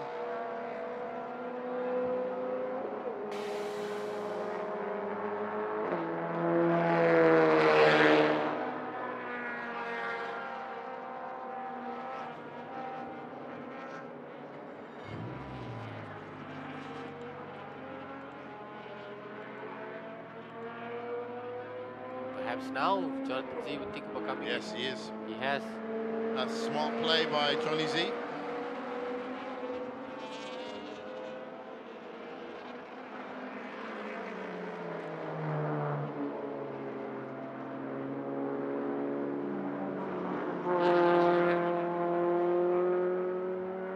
Fazil Alang joining him.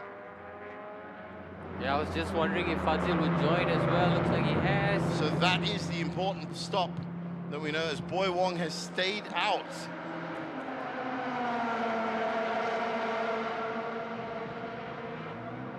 '22 Pro Shop is now leaving. So that's both of their stops done.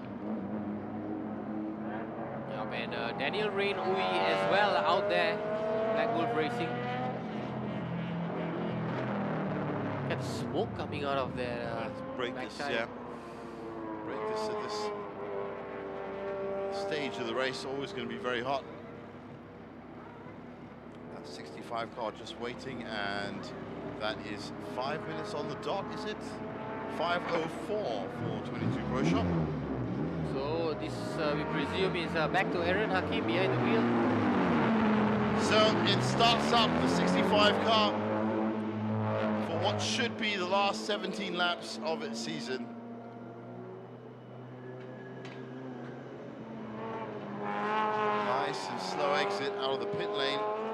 Is there going to be any twist in the tail?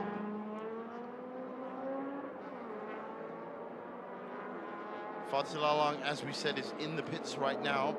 His car's actually right in front of our commentary box. That'll have to see. Oh yeah.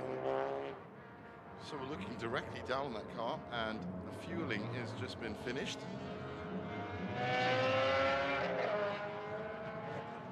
Fadzil will enter soon. I noticed that they've put the fuel cap on this time.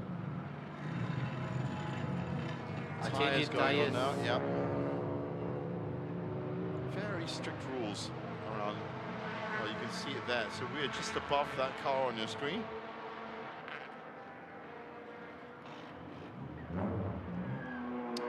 There is Boy Wong, who has stayed out.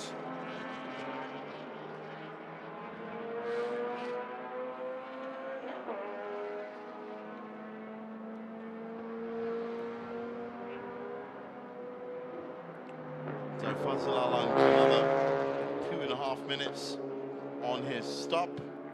Johnny Z with another 2.5 minutes on his stop. Wow, the modern racing team choosing to stay out for yet another lap. Yeah, I know. Chiao Tek Song has come in. Latest entry into the pits. So there are only 3 cars that have not come in for their second stop now. One of them is OPM Lights, Quen Hui. One is Daniel Ren Ui from Black Wolf, and one is now there is Fadzil Alang.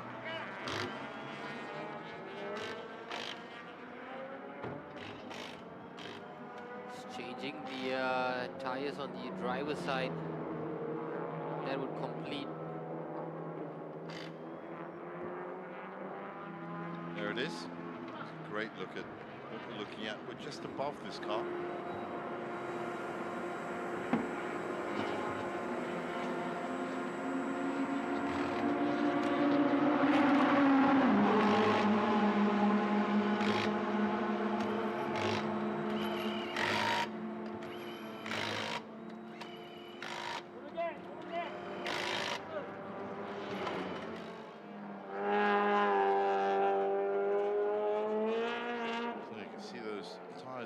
On. There's the Black Wolf Racing team, still yet to come in for their second stop.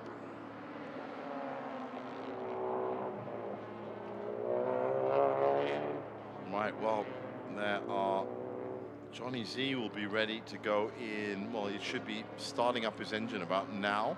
Fadzil Alang the same. Yeah, Fadzil just waiting to move. Well, I think they're at 4:29 and 4:20 respectively, so he should be starting his engine about now, I'm thinking. Will this modern racing team finally come into pit? Yeah, I can hear that car. There you go. It's off.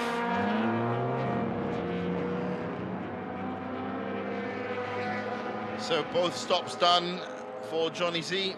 Both stops done for Fadzil Alang. Just Black Wolf and Boy Wong, Modern Racing Team. Well, Modern Racing Team now coming in for their stop. Stayed out a bit longer.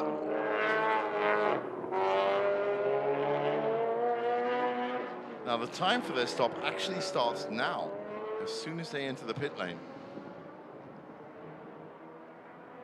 Maybe they did it because they just want a nice clear piece of pit real estate.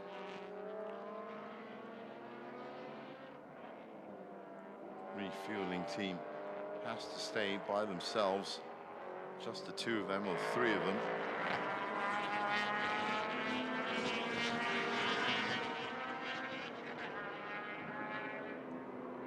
And meanwhile, Lai We Sing and his very successful R engineering team are putting in the hard yards.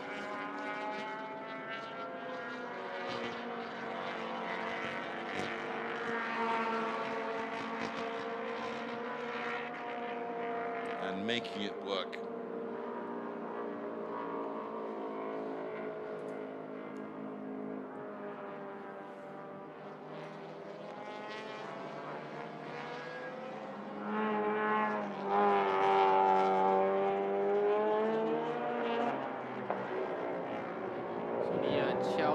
Song and also then a modern racing team currently in pit. It's a fairly vacant pit. It is. It's a pretty empty pit, and that's why I said that maybe that's why they came in late. Because they just didn't want to deal with all the traffic and the hustle from having so many cars in the pits. Wasn't that key a strategy anyway? But Black Wolf is the last team now, essentially, or OPM Light as well. They have yet to come in.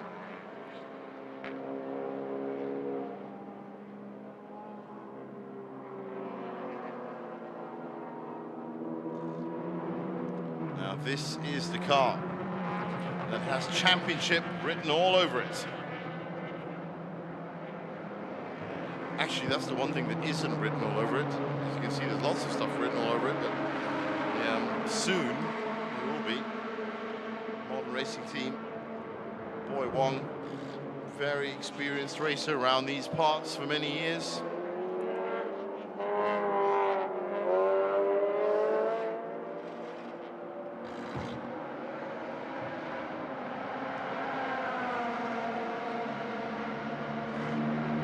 So this car is about 2 minutes away from leaving the pits.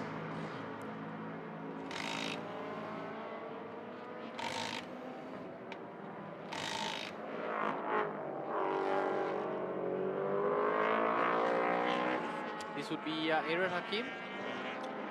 Should be, yeah. Yeah, I think it is. Currently in 6th. He just dropped off a pace a little bit after that first pit stop. Start of the Aaron Winter League. Anyway, yeah, so this should be Aaron.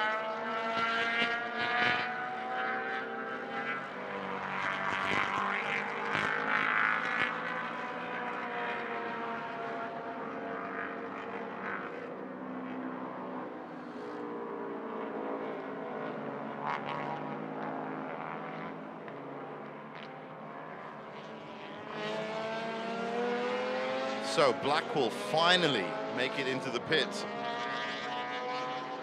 So now just one car that is yet to make a pit stop, and that's OPM Lights Scuba Racing.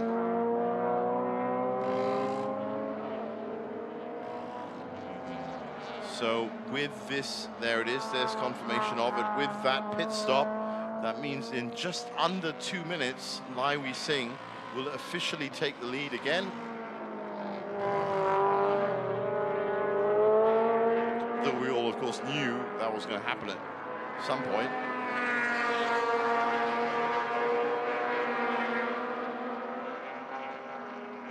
But there is a very fine line between what you expect and what ultimately happens.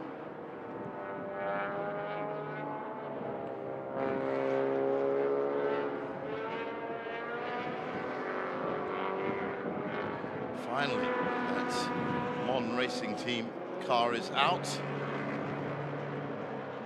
So full pit stops completed for that car that is championship elect. So if it was Boy Wong earlier in the car, then it should be back to Hai Wan Jan. Should be Hai Wan Jan, yeah.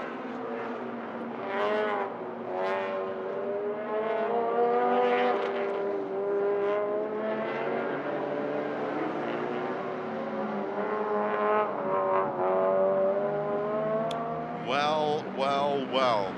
Yeah, that's Baron Sim's second spot in TP2 may have just taken its final nosedive, as he's just been awarded a 30-second penalty for track infringement 5 times. That's 2 cars that have been done for that.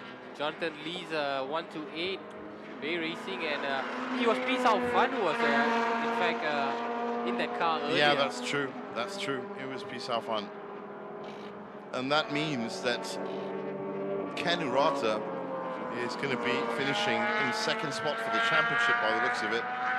There's confirmation on your screen of that 30-second penalty for Pi Sao Fan. This car, this Honda, already dealing with some exhaust issues as explained by Baron earlier. Another blow for them. Yes, it really is. So Kwek Kianwi has finally come in for that last, there you go, Scuba 91. Just came past our commentary box. So all cars have now completed that required second stop.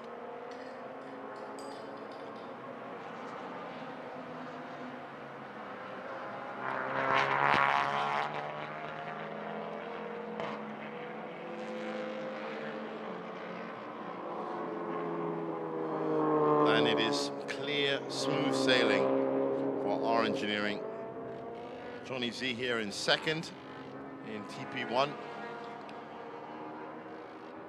Yeah, but our top 2 have just been undisturbed in their quest to land on the podium. So Johnny Z should, by going past the line here, take second spot again.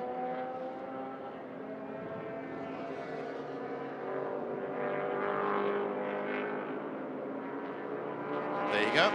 That's done.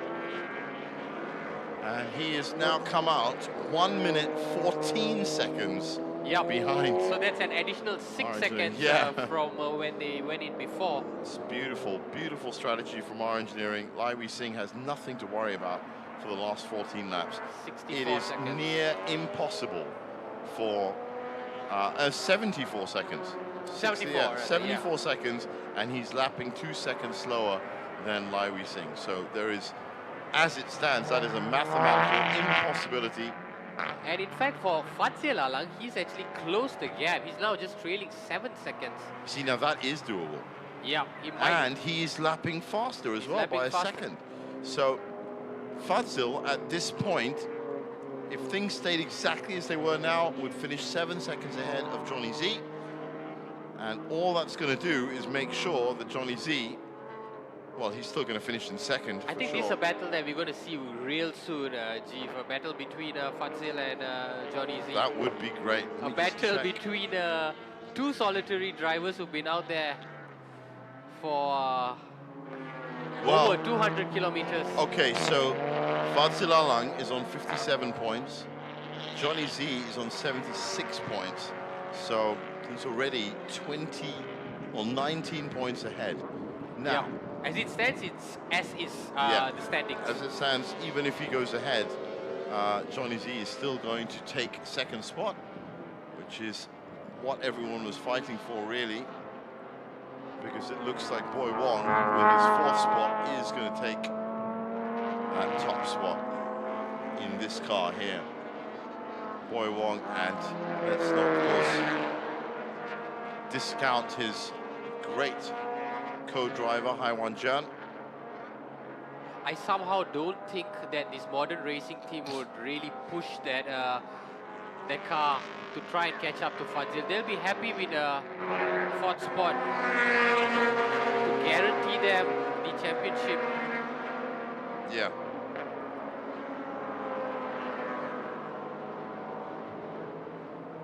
As long as the R engineering team finishes on top, Boy Wong would be guaranteed the championship. Yeah, that's right, and that looks like it's gonna happen with a 1:15 lead. That looks like Chowtek's song in the background. That's also our engineering. So that is TP2 following the modern racing team car.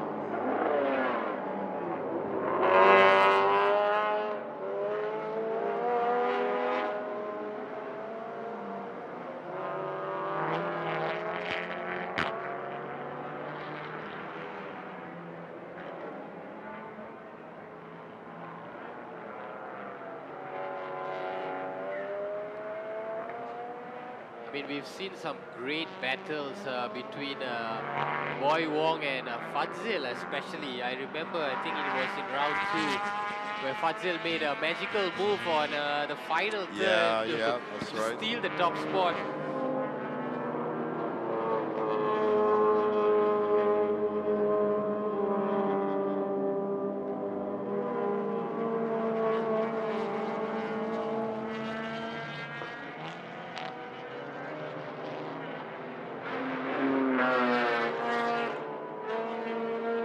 And what's notable also, it's been the fact that none of these cars have run into any serious issues. That has been. Yeah, it's been amazing. It's been an amazing race, actually.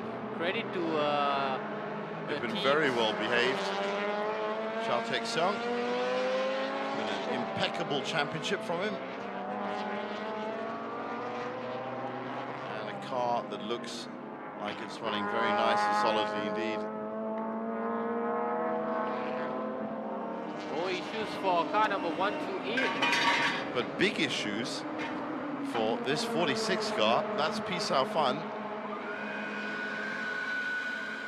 It looks like a different issue. It was an exhaust issue. It was an earlier. exhaust issue. Now it's something else. But as you can see, they're checking the oil. They're checking all sorts of things in that car.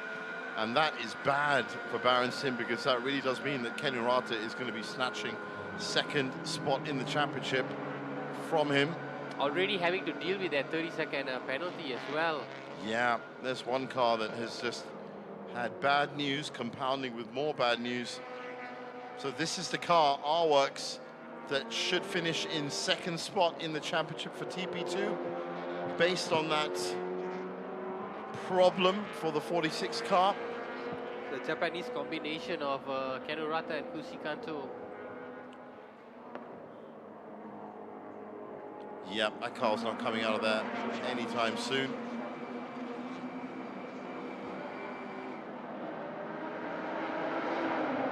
And what's more worrying is they're looking for the problem still. Yeah. They're not, you know, addressing it. They're not fixing the car. And the driver, Pisao Fan, reluctantly gets out. That car looks like it is toast. 12 laps to go now for our engineering.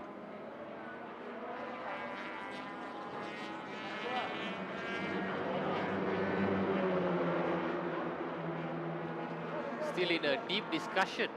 Yeah, I don't think it's coming out again.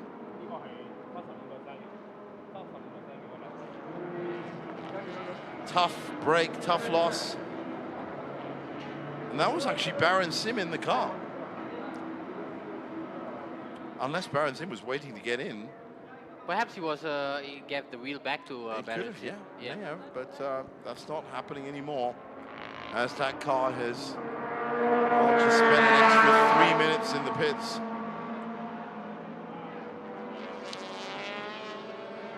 Lai Wei Sing on his 43rd lap now. Johnny Z on your screen, about to join him on the back straight. On lap 42. Johnny Z still a whole full lap behind Lai Wei Sing. Yeah. I think that's a foregone conclusion now. That We just is, focus on this these is two. for actual position. That is how far Fadzil Alang is away from Johnny Z. And I wonder if he's going to be able to catch him in time. Try and snatch that second spot. There is Aiwan Jian.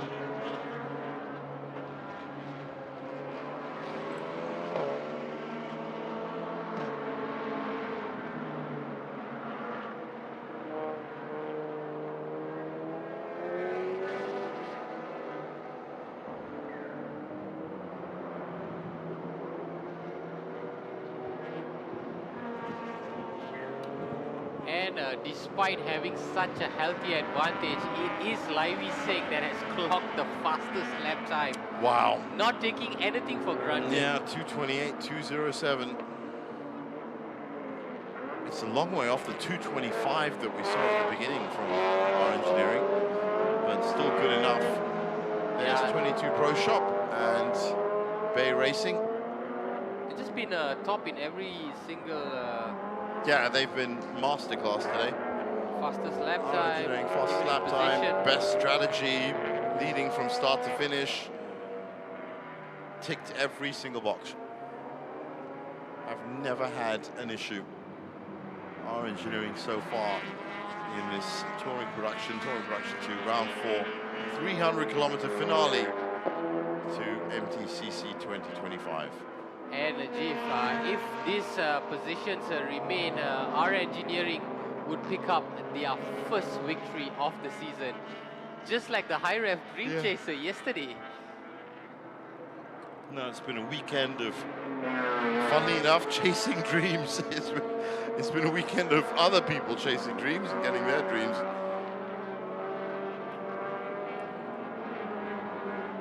I think this victory has been coming for the R engineering. Yeah. They flattered to deceive over the course of the 3 rounds, but not this time. This time they In the end, they always end up somewhere on our engineering. They said they've been such a successful team over the years. They know what to do. They've got strength in depth. They've got strength in cars as well. And usually have at least 1, maybe even 2 representatives in each class of racing. They attract some of the best drivers. And all in all, work together well as a unit. So Lai Wei Sing has nothing to worry about. 1 minute and 19 seconds ahead of Johnny Z. The weather has been perfect. The racing has been near perfect. Race control's had a nice, relatively easy day. Yeah, also worth mentioning, we have not had any FCY full course yellow, which is great. Not just for all our viewers, but for the drivers as well. No In terms of interruptions. safety, that's true.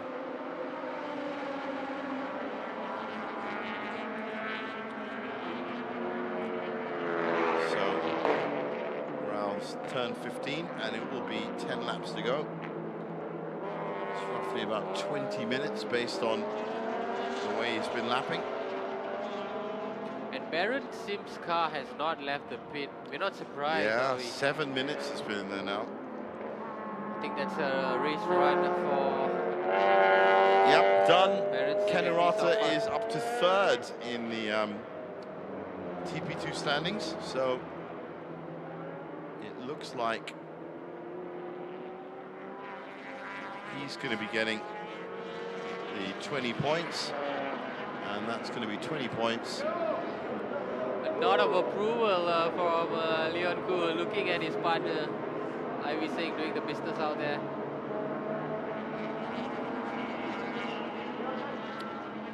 Yep, 20 points. We'll see Kennerata go up to 68 points, leaving the privateer team of Baron Sim at 51.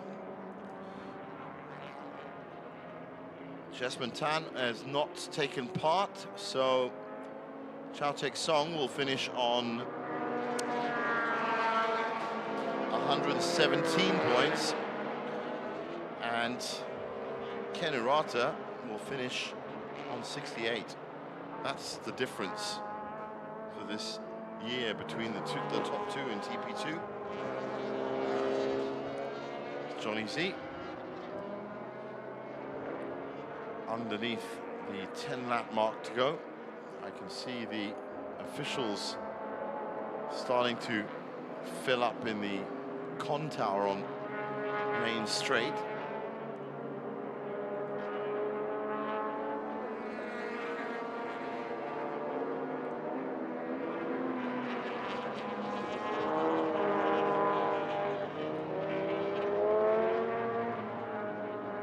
Well, Fadzil has at least managed to keep this car going. That's been a big story throughout the season. Yep. He will look at this as a bit of a result. Yeah, definitely. Really has been up and down all year long.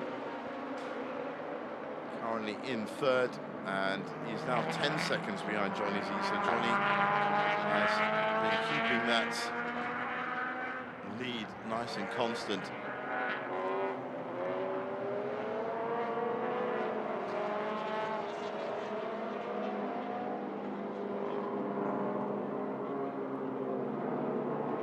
as it stands, we would have our engineering win in both categories.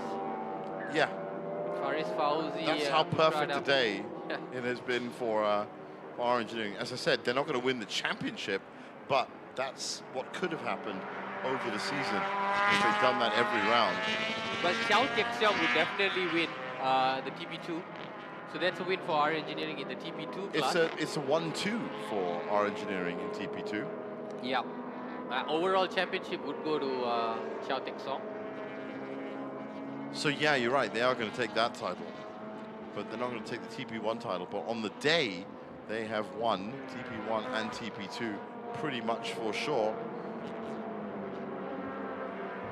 I thought for a second there was a car that was in that area, but no. All cars are still running. All 13 cars still running, except of course for Baron Sims. Well, Baron 46. Sims' car is on his out lap, so it looks like they've got that car sorted out. After 10 minutes in the pits. 10 minutes, that's 5 laps in terms of timing. So, yeah, he's 6 laps behind. That's how quickly things can change. One part, one component goes wrong, and all of a sudden it is curtains. Johnny Z is racing past our commentary box. I think that's Leonid Shin that's just followed him.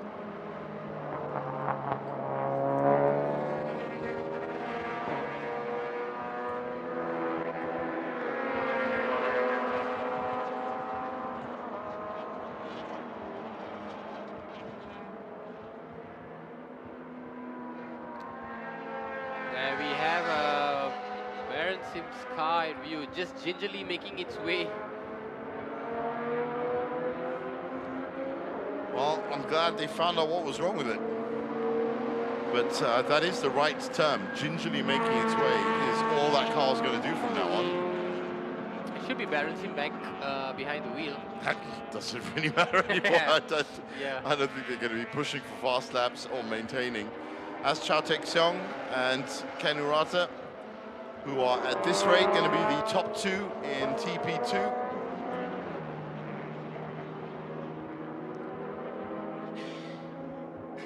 Do you know what? Ken Urata is about to take Chao Tae-seong for second spot. That's for position. Now, it's not going to affect the championship, obviously, but that is for position. Ken is pushing to try and get into second spot for TP2. That is a bona fide battle that's happening on track right now. Surprising, because we haven't seen one this close for a while. So Chao Tae-seong, well, the only thing that could go wrong here is if he clips his car and something happens to it. But I'm sure that Chao would rather be in an isolation drive than having to battle someone like Ken Urata for the last 7 laps. Yeah, it's great to see a battle like this happening Yeah, at this stage of the race. Now, both of these guys are just 4 seconds behind Faris Fauzi, so there might just be a grandstand finish in TP2.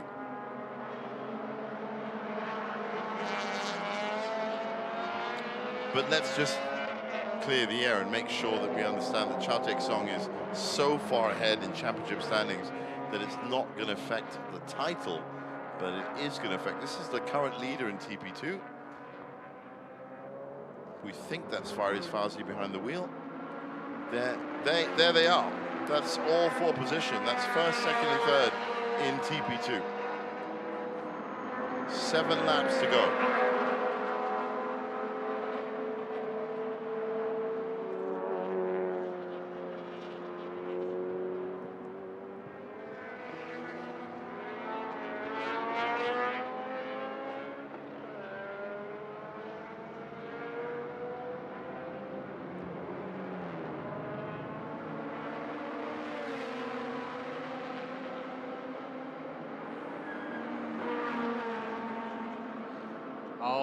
Baron Sims' car. Yeah, that car is, they tried, but it has not worked. whatever was wrong with it, still bad. Ken Urata has a look on the outside, turn one. Doesn't work. Now, in terms of lap times, Ken is lapping slightly 1/100th of a second faster than Chao Tek-seong. So, by right, he should have a valid argument for getting past here. That's the gap.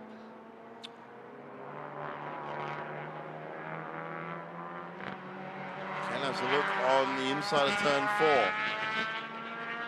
I mean, despite Altili, oh, what's going on here? This is our our leader. engineering that have come in for a tyre stop. Pit window has closed. The pit window has closed, and they're putting tyres on there. So it's the third stop for them. Johnny Z, is this what you've been waiting for? Down, remember, it's 2 compulsory stops, so they can make a third stop. But this, I think, is going to make it very interesting because that's just taken a minute off the lead. Yeah, indeed. So Johnny Z is now heading for the back straight. There is Johnny Z.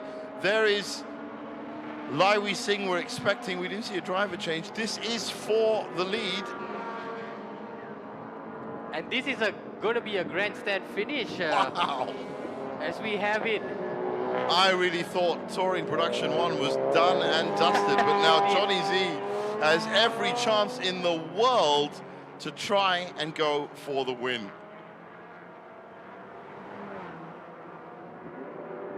Well. It all seemed almost impossible for anything other than our engineering win. Hold on a minute. So if Johnny Z wins, 30 points, 106. Boy Wong is still in 4th. Yes. So unfortunately, he's still going to lose by 1 point. I don't want to laugh, I really don't, but that, if that modern racing team needs to be in 5th, but Johnny Z actually has a chance here. 6 laps to go, and he's going to be some, I'm saying 10 seconds, well, less, that's about 4 even. That is the spark of inspiration for Johnny Z if he ever needed one. So it was a tyre problem that they needed to address. Yeah, it was a tyre change. Yeah, they obviously ran out of grip. And that doesn't seem to be a problem for Johnny Z. So, we'll find out when they get to the end of the lap exactly how far away. I'm saying by visual, by just looking, that is 4.1 seconds. Oh, that's so accurate, 4.1. I'm just saying, I think that's 4.1. If I'm right, I want you to remember this day. I'll buy you Burger King. I'll buy you I want you to remember this day at time if I'm right. We're going to find out in just about 30 seconds. I think that's 4.1. I think it's slightly more than 4.1. I would say 5. Well, here we go.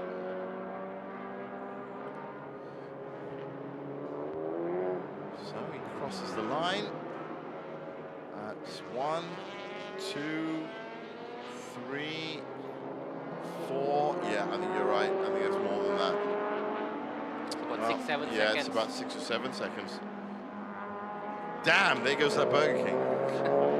I'd still buy you fries though. I was looking forward to that. It's 18 seconds, believe it or not. So yeah, I think that's going to be a bit too much for Johnny Z. It looked a lot closer. I think we were wishing for it to be a lot closer. Yeah. But 18 seconds is the lead. Fadzil Alang is in 3rd, some 11 seconds back. So Fadzil Alang has shaved off about almost half a minute. And the privateer team is, well, that's back out on track. I think they're not coming in. Are they coming into? They're coming in. Yeah, they're coming in. So I think that's it for them. This battle is still going on for the lead. Oh, sorry, for 2nd spot in TP2. And I think Ken's finally done it. He has. No, it's a switchback. So evenly matched. they're side by side. Absolutely nothing. This is what I mean, Nick. If you want to end the race, do you want to end it under conditions like this? Checkered Song must be thinking to himself, this is the riskiest proposition for him. You know, but despite already winning the championship, he's not going to give Kanurata or Jose Canto an inch. He doesn't have to, it's Look true. at that fighting spirit. Yeah, they've been side by side pretty much the entire track, which is already an achievement.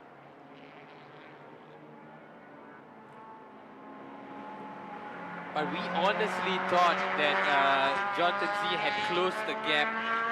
It seemed that it looked that way. The lead that our engineering team had built was so big that they could even afford to take a tire change pit stop and still come out almost 20 seconds ahead.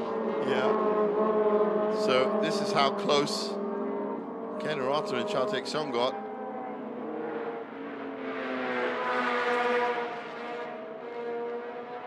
As you can see, absolutely nothing. I think there was a touch there from slight touch, yeah, slight touch.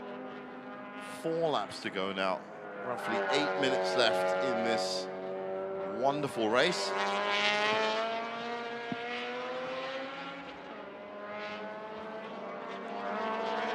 I'm just amazed the weather held up for the whole 2 hours. Yeah, it's been great. You even brought your umbrella. Looks like you might not be needing it. Well, that was mainly for the walk back to the car park afterwards. I just thought that but I was convinced, yes. I was convinced it was going to rain. This was not for sun that I brought this. You can hear it, me banging on the floor. That's my umbrella. Well, this is definitely the biggest battle on the track. And I think they're going to take it all the way down to the line.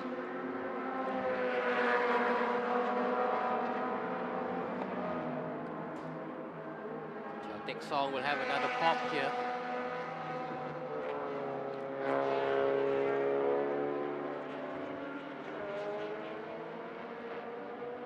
Well, that incident, that little touch that they had, these 2 cars, has been noted by race control. Whether it leads to anything, something else.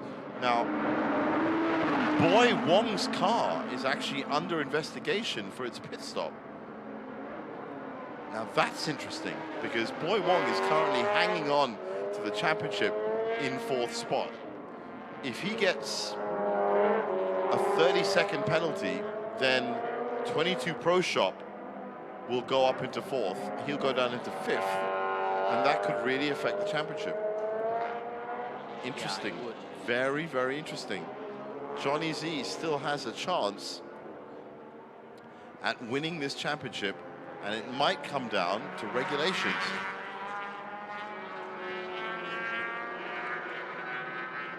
Didn't seem like there was anything no. wrong, unless they had left the pit earlier than 5 minutes. 5:04 was their last pit stop, so looks to me like it was fine. But remember, it's just under investigation. It might come out that that investigation is unfounded. But I think if Johnny Z finishes in 2nd and Boy Wong finishes in 5th, then that might just tip him over and give him the championship. Checkered Song, as we said, guaranteed of his championship. And our engineering guaranteed of this win on the day. But as we said yesterday, it might change overnight. It might change an hour after the race, based on adjudications, infringements, and penalties. Sometimes it's decided even before prize giving. That's if the decision is clear cut. Yeah, it might be. Like yesterday's 18-second Yeah, penalty. that's right. That was added on. Bay Racing gracefully took their 2nd spot on the podium. Johnny Z at turn 5.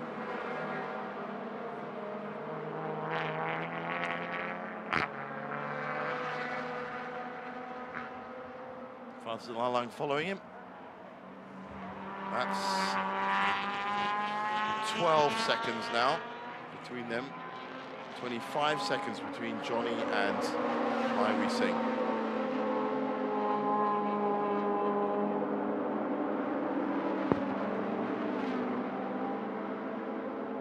Jonathan Z has actually increased the lead over Fazil Alang. Yeah. It was about 7 seconds early on. So that's not going to be a battle anymore. Well, for Fazil, I think just finishing the race is a success. Ahead of S1K, yeah, sure. Yeah. I'm sure that car's going to be making an appearance in November. And to find himself on the podium once again is definitely a morale boost.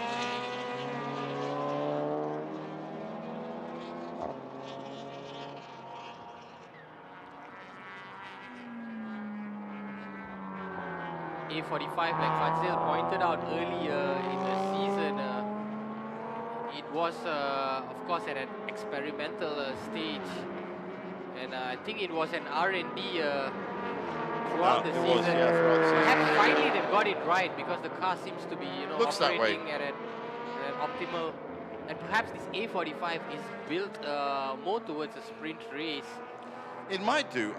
As I said at the beginning of this race as well, if that car works, then it really works. If anything goes wrong, then it really goes wrong. But today, it's definitely worked. It just hasn't had that straight up speed that our engineering has had across the board. And that's why it is 30 seconds. And let's face it, our engineering chose to take that pit stop, that third pit stop. It should really be 1:30. They knew they had the time. 2 laps to go in this epic finale race. Interesting turn of developments. Team manager of car number 21 to report to race control immediately. Wow. There is some investigation going on into that modern racing team car, and the entire championship hangs on it, whatever penalty they might get. They might have just lost the championship through regulations in the last 5 laps of the season. We should get a wording if race control wants to see them now. Maybe. It could be a case of race control saying it's all good, nothing to worry I about. don't think. I don't think it is. I think if they're not going to call you into the race control office to tell you, hey man, we just wanted to see how you're doing. Everything's all right. You good? Yeah. No, I think something's going to come of that. So, but then I'm the guy that brought an umbrella today, so I'm the cautious one. Modern racing team may have something to worry about. They may have something to worry about, but if it is a 30-second penalty or more added to their time, then 22 Pro Shop, who are 9 seconds behind them, will finish in 4th. And that drop down in points might be all that Jonathan Z needs. Maybe. Yeah, it's really worth doing the number crunching for. For me, that's too much number crunching for my old aging brain. All I can say is that it does make valid sense. So this is how it would work. The 21 car modern racing team, as we enter the last lap now, modern racing team gets 4th place, but gets a 30-second penalty, say. That 30-second penalty pushes it down to 5th, and Johnny Z finishes in 2nd. Johnny Z will get, of course, 24 points for finishing 2nd. Boy Wong and Haiwan Jian will get, let's see, for 5th you would get 6, you get 12 points. Yeah, 12 points. So I mean, worst case scenario, if they were to finish in 5th, and this is worst case, we are all just making presumptions here. 12 points. We wait for the outcome. Yeah, I think let's just wait for the outcome we wait for of the race outcome, control. From what I'm saying, I got to find out. 12 points for taking up to confirmation of the last lap. 1-3 of this TP2 class. No such permutations for our engineering. He's not going to do it. He's not going to do it. Even if Boy Wong finishes in 5th, he's going to get 103 points. If Johnny Z finishes in 2nd, he's going to have 100 points. So it's just, however you look at it, however you crunch the numbers, they've done enough, Modern Racing Team. So nothing to worry about for Boy Wong and the Modern Racing Team. Yeah, absolutely nothing. I mean, to be honest, it's a scary way to win your championship by being that far ahead at the beginning. I mean, when you get an alert from race control in the final lap. For us to be talking about it, then it's a scary way to win your championship, but it looks like it is. Now, that has finished just in time for us to watch our engineering and Lai Wei Sing in the number 65 car come round turn 15 and take the checkered flag. There it is. Fantastic performance from our engineering and Lai Wei Sing. They've dominated the day. They've dominated round 4 of the MTCC. And they're going to win a championship, but not this TP1. That's going to be TP2. Johnny Z is now on the back street and is coming in to finish 2nd. Yes, it will be Johnny Z's 3rd consecutive runner-up finish. So now, Johnny Z has done the best he can by at least being on the podium. It really is going to be a miracle if he's going to overturn the championship standings, but he's put in a good effort, and that's all we can ask. Funnily enough, that privateer car actually managed to make it across the line. It's limping. It's not done yet. I don't think it's the last lap for that car. Yeah, for that, I think that car's got confirmation, 30 seconds, G, for It was a 30-second penalty. Yeah. So I think, personally, that they've still won the championship. But let's find out. It's going to be very, very close. 30-second added total time. See, I told you, Nick, it wasn't just to say hi. They don't just call you in just to say hi. They call you in just to say hi. And oh, by the way, before you leave, we're going to add 30 seconds to your race because of what you did. Yeah. They will give you the verdict before you leave. Thanks for coming. So the team managers and the team members are all on the front straight. We can see them. And what a win it will be for this R-Works Rios car number 55. Kenny Rotter has done it.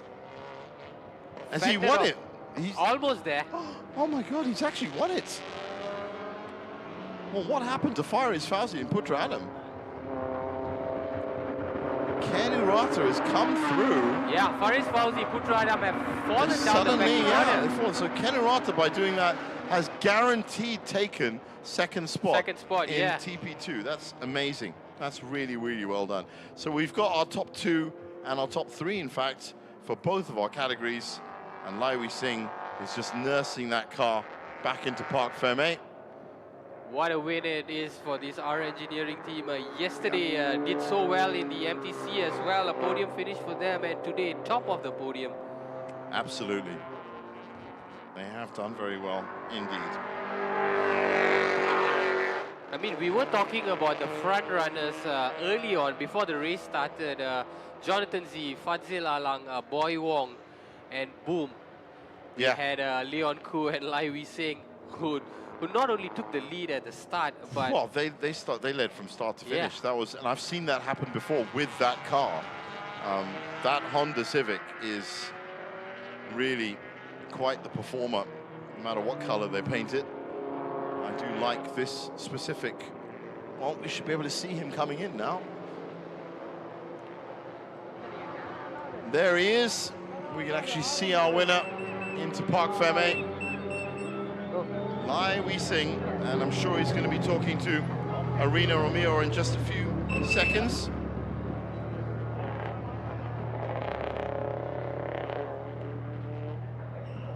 Fantastic performance by our engineering today.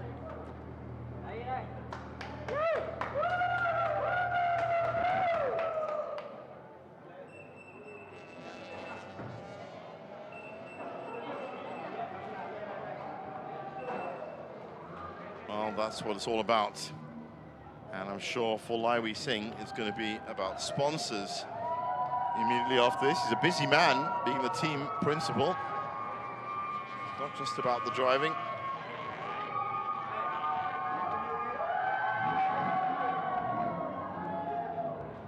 All the cars coming in now. 22 Pro Shop is in, Black Wolf is in, OPM Light is in.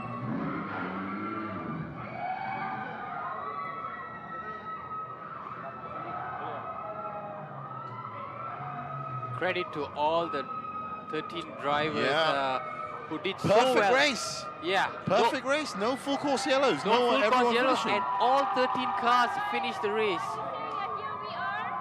Now we are actually here with the final round champions here for the MTCC 2025 season. You're with Leon Koo as well, bringing you the end of the race. How do you feel like? I feel good. We got this car, this new car for this year. He never, how to say, win this year yet. This is the first win for this car. Yeah, we're happy because like we still many R&D need to go after 2-3 races. Now the car will be perfect. Can, how to say, can same like we are all car, about same pace now, maybe little bit faster. Then we're happy. And also we push maximum today. We see the reliability for the 300 kilometer. The result is happy. Then we can finish #1. Thank you. Amazing. And of course, we have Leon Koo with us. Leon, you brought the entire season. Finally, this final round race, you managed to get the first podium. How do you feel, Leon? Very happy. Of course, it's hard work from Mr. Lai. And I just try my best. I'm still new in this racing, right? Yeah. How did you feel throughout the race? This 300 km was actually different compared to the previous races that you had. Did you have any challenges with this car today?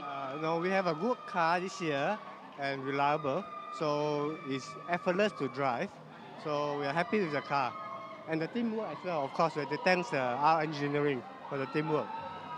Amazing, amazing. I'm so happy to finally see you right here. Later, we're going to see you at the podium as well as, okay, Wee Seng has gone. I think he's probably gone to celebrate. So thank you so much, you guys, for watching as well. Back to our gents. Thanks a lot, Arena. I actually think Lai Wee Seng, as I said, has probably gone off to see the sponsors. Did you notice, Nick, that he called it Mr. Lai? Yeah.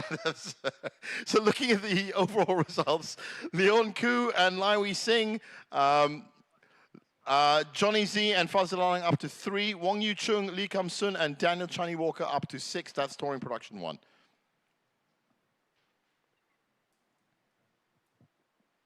And in TP2, Kenurata Kusikanto doing so well to win Chow Tek Song in 2nd place. But overall, champion Jonathan Lee, Justin To in 3rd place, Faris Fauzi Putradam in 4th, Kek Kwan Wee in 5th, Leona Chin Mak Chiu in 6th, Baron Sim Pisau Fan in 7th.